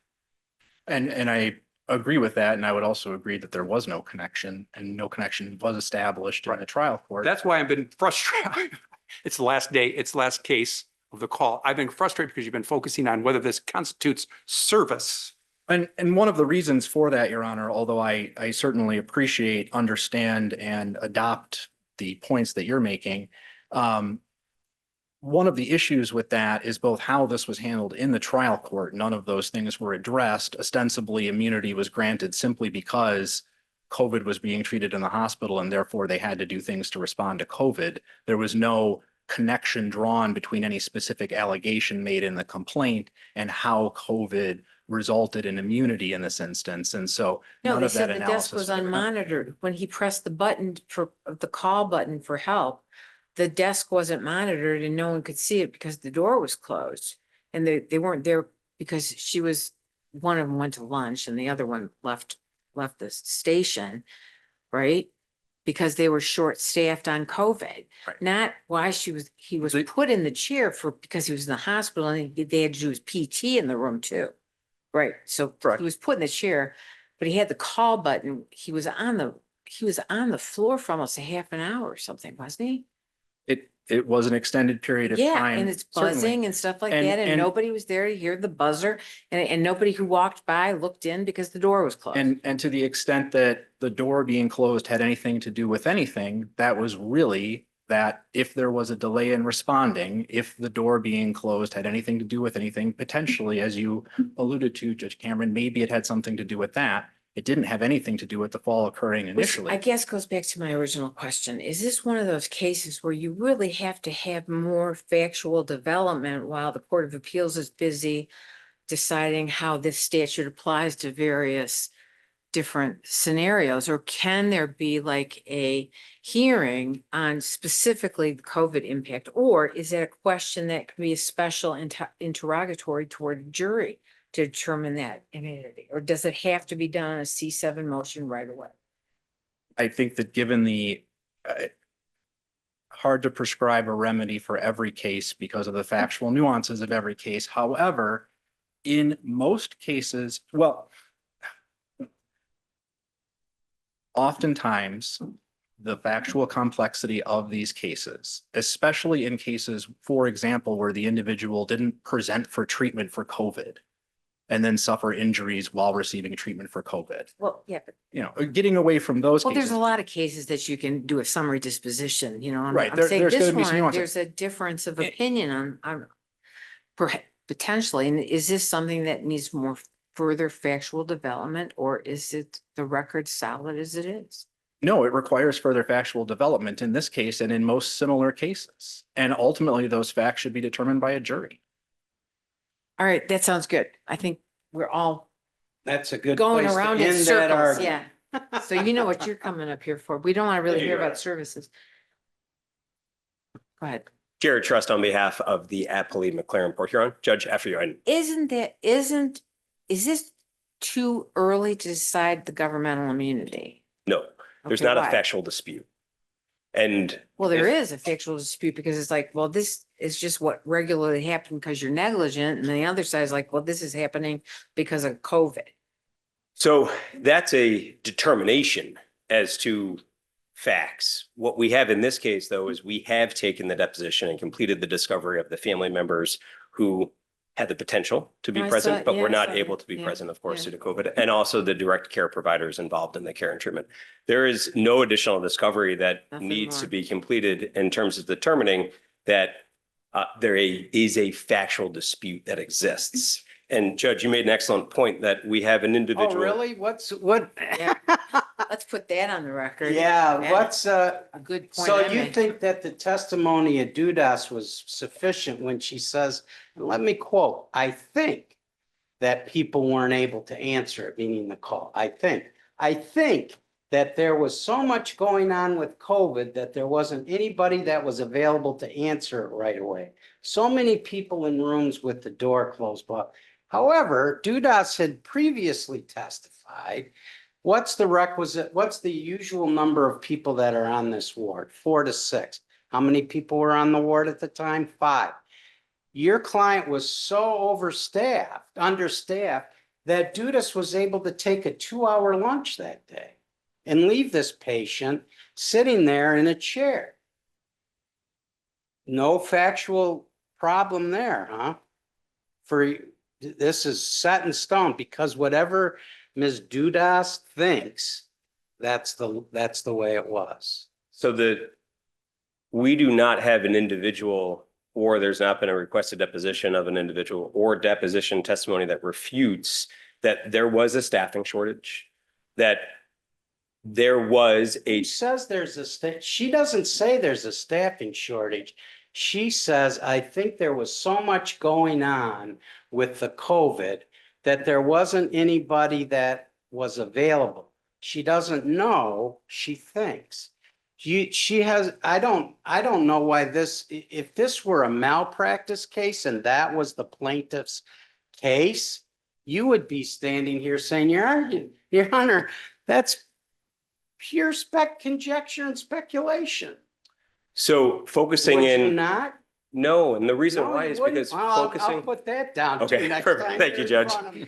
focusing on the numerical, the number of patients that are assigned to the individual, the acuity of the patients at McLaren Port Huron is a different situation than dealing with 5 or 4 to 6 routine, taking 5. That's as the not what average. your witness says. But that's what Kurt Brinker said. So Kurt Brinker in his deposition testified that their resources were stretched, the resources of the hospital being there. I apologize, Judge. But see, here's my problem. I don't doubt that your people are telling the truth. But if the resources were stretched so thin, why is it you're letting people take 2-hour lunch breaks? And why doesn't that create a question of fact? Well, so answering the first part of that question as to why there was a lunch break, I am not sure, Judge. I don't have a 2-hour. I mean, that's an hour and 45 minutes to be exact, right? So I guess what I'm getting at is it seems to me that your position in this matter is all I need to say is COVID, essentially. Incorrect. And I'm immune.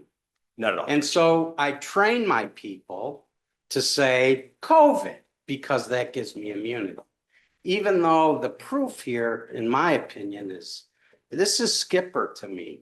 So I think what you're struggling with too, and I hate to use like euphemisms perhaps, Oh, is go ahead. kind of having your cake and eat it too, I think is what you're kind of leaning towards. Let's say that there's a staff shortage, but allow individuals to take a protracted lunch, for instance. The challenge is that if there is an individual on lunch, and if there is no one at a monitoring desk, which the information concludes, which the testimony concludes, and this gentleman is hitting a button, why is there not coverage? And the reason why there's not coverage is because there is a staffing shortage. And or even if there is not a staffing shortage, let's take the adverse. Let's discount Mr. Brinker's testimony. There's not a staffing shortage. The staff that is present are dealing with patients that have either COVID-like symptoms, like Mr. Newton did, or dealing with patients that have tested positive for COVID. Explain to me how the staffing shortage, let's assume that's correct. Explain to me how the staffing shortage due to COVID contributed to this fall. No one at the desk to respond to the call light and doors having to be closed because doors are open in hospitals to monitor falls, to monitor ambulation of patients from, let's say, a chair to a bed or a But the door being closed, there was no testimony that had the door been open, I would have seen. You are Nobody exactly said correct. that. Nobody said Exactly correct. So I get how you're trying to stretch that fact, but I'm not sure that plays much a role for me, from my perspective too, in terms of everything after the fall, the late response. This fracture already took place. Exactly. What occurred after the fact is. I think is borderline irrelevant I would in agree with terms you. of the fall, because that's the negligence. I would The agree with fall is what's negligent. So everything after doesn't play a role. The door, no one makes the connection between the door. So really what we have is the button, right? So what do you think the pushing of the button means? Does that mean, oh my God, I've fallen? Or does that mean I'm on the ground? Or does that mean I want more Jell-O? Assistance to ambulate. That's what it means. And if there's no one to respond to it, because whether it be that in a situation where there's a lunch and there's no coverage due to COVID, or there is no individual available to respond, and that's what Nurse Dudas testified to, that the resources were stretched thin. There was no one to respond to that call. Like Kurt Brinker also responded similar to that. So the inability to respond to a call light as a result of COVID played a role and was that causal nexus that your honor is seeking. So in your mind, what has happened in the room when he pushes the button? Does that mean I want to go from the chair to the bed? Does that mean I'm slowly slipping down the chair? Or does that mean that I just want I've fallen and I can't get up?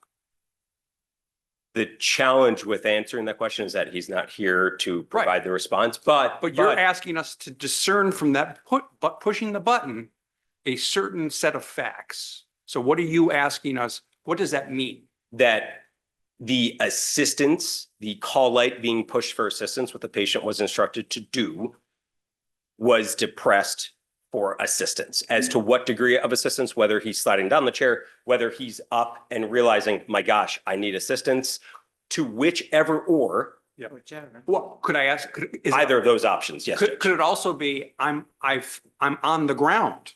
I have already fallen. I am now pushing the button. So there's no evidence to support that. Well, there's no evidence to support option 1 or 2 either. There is not, other than the door is closed and a call light is being depressed for assistance. You are correct, Judge. He may be pushing it while he's on the ground. I agree with you that there is the potentiality for that. But when we are evaluating a C7 causal connection, or the sum connection, they didn't even say causal connection, some connection, a connection, that connection does exist in this case because door is closed and there is no nurse to respond. If there was not COVID, a nurse would have responded to that. We can take the adverse of that testimony. He's depressing the This call. is why you are arguing. I have my cake and I eat it too. If Dudas knew that there was a staffing shortage, and again, to my brother Jira's point, I'm going to assume that's true. Doesn't that mean that she should have acted differently? Doesn't that therefore then put on her an onus not to take a patient and put him in a chair who's known to be a susceptible fall risk, knowing full well that there's nobody on the other end to answer the call? That seems to me to be borderline neglect. So the challenge with that analogy, Your Honor, is that she would have had to anticipate that call light would have been depressed to reach that conclusion. Well, he's a fall risk, right? There's a reason you put the clip on him, is there not? Right? So you should, that's foreseeable in the parlance of our careers, right? So if it's foreseeable that this person is going to fall and you know your staff, you're short of staff, and you take an hour and 45-minute lunch, meaning that there's probably nobody to monitor when he falls, the very fact that I acted in a negligent manner now gives me immunity. That's your argument as I hear it. So I'll let you respond. So that is not the argument, of course, just to, because I know the panel. There's nothing to say that she left the floor empty either. There was staffing at the time she left. The fact that she was on lunch break, whether it was 6 hours or an hour and a half or half an hour that he fell and got hurt and died, I don't think is as relevant as like if she had gone off. Well, no, if she had walked off to go to an hour and 45-minute lunch and there's nobody else on the floor. We don't know. Well, yeah, they said that in the deposition. Yeah, there was testimony in the deposition that there was supposed to be coverage. Yeah, there was supposed to be coverage. She left, there was coverage, and you assume there's coverage, which is part of the negligence, that they don't have coverage. Well, but again, so you understand my point with all due respect. Yeah, I know, sorry. My point is simply, if you know you're short staffed, this is a very real possibility too, right? That nobody's going to be there. It's a potential possibility. That was my point. And I think that's the exact reason why the legislator. Right. She gets to go, she didn't even have to come back. I mean, she could have quit and left. There still was someone there. That is in the deck. There was staff when she went to lunch. There was staff, yeah. But she knew they were short staffed. Well, right? Judge, so that's the challenge. So it's either short staffed or spread thin. There could be appropriate staffing, but that those and she. I'm using your that. term. Well, I'm sorry, Judge. I was picking up on the concept of I initially said, and Judge, I apologize. It was either short staffed due to COVID or staff being spread thin as a result of COVID. And here's the thing: when we get down to the nuts and bolts, of course, it is not carte blanche. The immunity is not carte blanche. It is by no means, setting aside, subsection 5 for the intentional tort, et cetera. There are exceptions to the general rule. In this case, we have testimony that creates some or a connection to the fact that this gentleman had an unwitnessed fall and suffered an injury. Well, and that's true. If we accept your option A or option B, option 1 or option 2, my third option is that he's on the ground pushing the button. Injury completed. I mean, you're saying there is and I agree with you that if it's one or two, you'd be in a much stronger, I think, position than you are. But there's an equally plausible, and I say equally plausible, that he's pushing the button after he's already fallen. So what you are asking, Judge, is exactly what the Anderson court evaluated, and that was an unwitnessed fall in the shower, right? At what point in time did the fall happen? Was it on the way to the shower? Was it in the shower? Was it on the way out of the shower? When we get down to a very narrow application of the Healthcare Immunity Act, that does erode the protection availed and set forth by the legislator to provide immunity and statutory protection in response to the COVID pandemic. Of course, setting aside the issues that are not ad issue, this is a hospital, this was during that espoused time period. Any circumstance in any situation where we have to do a finite dive and do not have an answer to certain questions, the legislator did not say, this needs to be a factual specific inquiry or inquiry as to every single potential claim, and there has to be the connection or the correlation as to the injury as it relates to the pandemic immunity. Last question. Yes, I'm of gonna course, ask of course, you. please. So setting aside everything else about what you said so far, I'm looking at the plaintiff's complaint. The complaint deals with fall mitigation strategies. That's the negligence that's being asserted. How is it that COVID contributed to your client failing to implement necessary fall mitigation strategies? Door closed. Doors are open at the hospital. The door was closed to prevent the spread of COVID. Okay, that door closed, but not the pushing the button, because the pushing the button would not have anything to do with fall mitigation strategies. So really all you have for that is the door closed. Well, the door closed and the depressing of the button with a lack of available response to that call light. Yeah, but I'm sorry, Judge Cameron. My point is I apologize if I'm. my point is the allegation of the breach is dealing with failure of fall mitigation strategies. That's what plaintiff is alleging your client failed to do. Right. There has to be some nexus between your client's failure to properly assess and respond to providing protection, for example, around this chair. So that if he were to begin to slowly slide down the chair, there'd be something to prevent that from happening. Like a belt. The fall Right? mitigation Yeah, strategies are the right. use of the call light and the door being closed. A belt or a harness or something like that, that would be available for someone who is a known. How in the world did COVID prevent your client from using a belt or some other apparatus to keep the patient in the seat? So that's extending the allegation a little further. The crux of plaintiff's claim is fall mitigation, which includes call light use and response, and door being open and or closed. So the gate belt or perhaps a harness or so forth. I think that's a little bit outside of the complaint. But at the same time, the response to the call light is a fall mitigation risk reduction measure. I know that's a lot, that's a mouthful, but just the response, because some of these hospital records include, like, as you've seen. Response is included in the fall mitigation. Wonderful, Judge. Thank you. You nailed it. And if the panel has any additional questions, I'm happy to answer. I want to tell you, counsel, first of all, thank you exceedingly. This is a difficult case, as you can tell. We've had some very animated discussions amongst ourselves about it. And I want to thank you for, first of all, filing an excellent brief, and secondly, outstanding oral argument, both of you. It's really helped me define and I enjoy this. Well, thank you, Judge. I appreciate the intellectual debate. That's a cornerstone of our profession. So thank you, Your Honor, and Your Honor, congratulations again. This will be my last time. So thank you for your time. All right, thanks. Thank you. Do you have any rebuttal? I think we really do have a really good handle on this, and you can tell there's 3 different opinions up here and there's 2 different ones down there, and it's really, we're just gonna have to set it out. So I don't know how much longer you want to go on, but I'm really tired.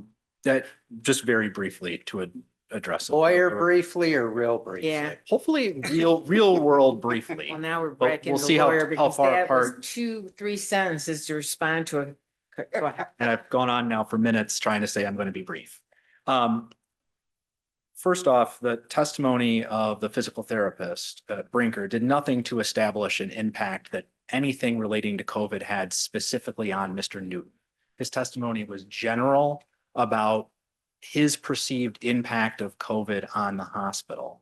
It was nothing about the specific time period that Mr. Newton was being treated, nothing about how staff was short specifically as it related to Mr. Newton, none of those things. Nurse Dudas, again, as has been alluded to, her testimony was not specifically that the call light or that the fall was not responded to sooner because the other people in the unit were treating COVID patients or were dealing with higher acuity patients because some of the patients that they had were COVID patients. None of that exists in the record.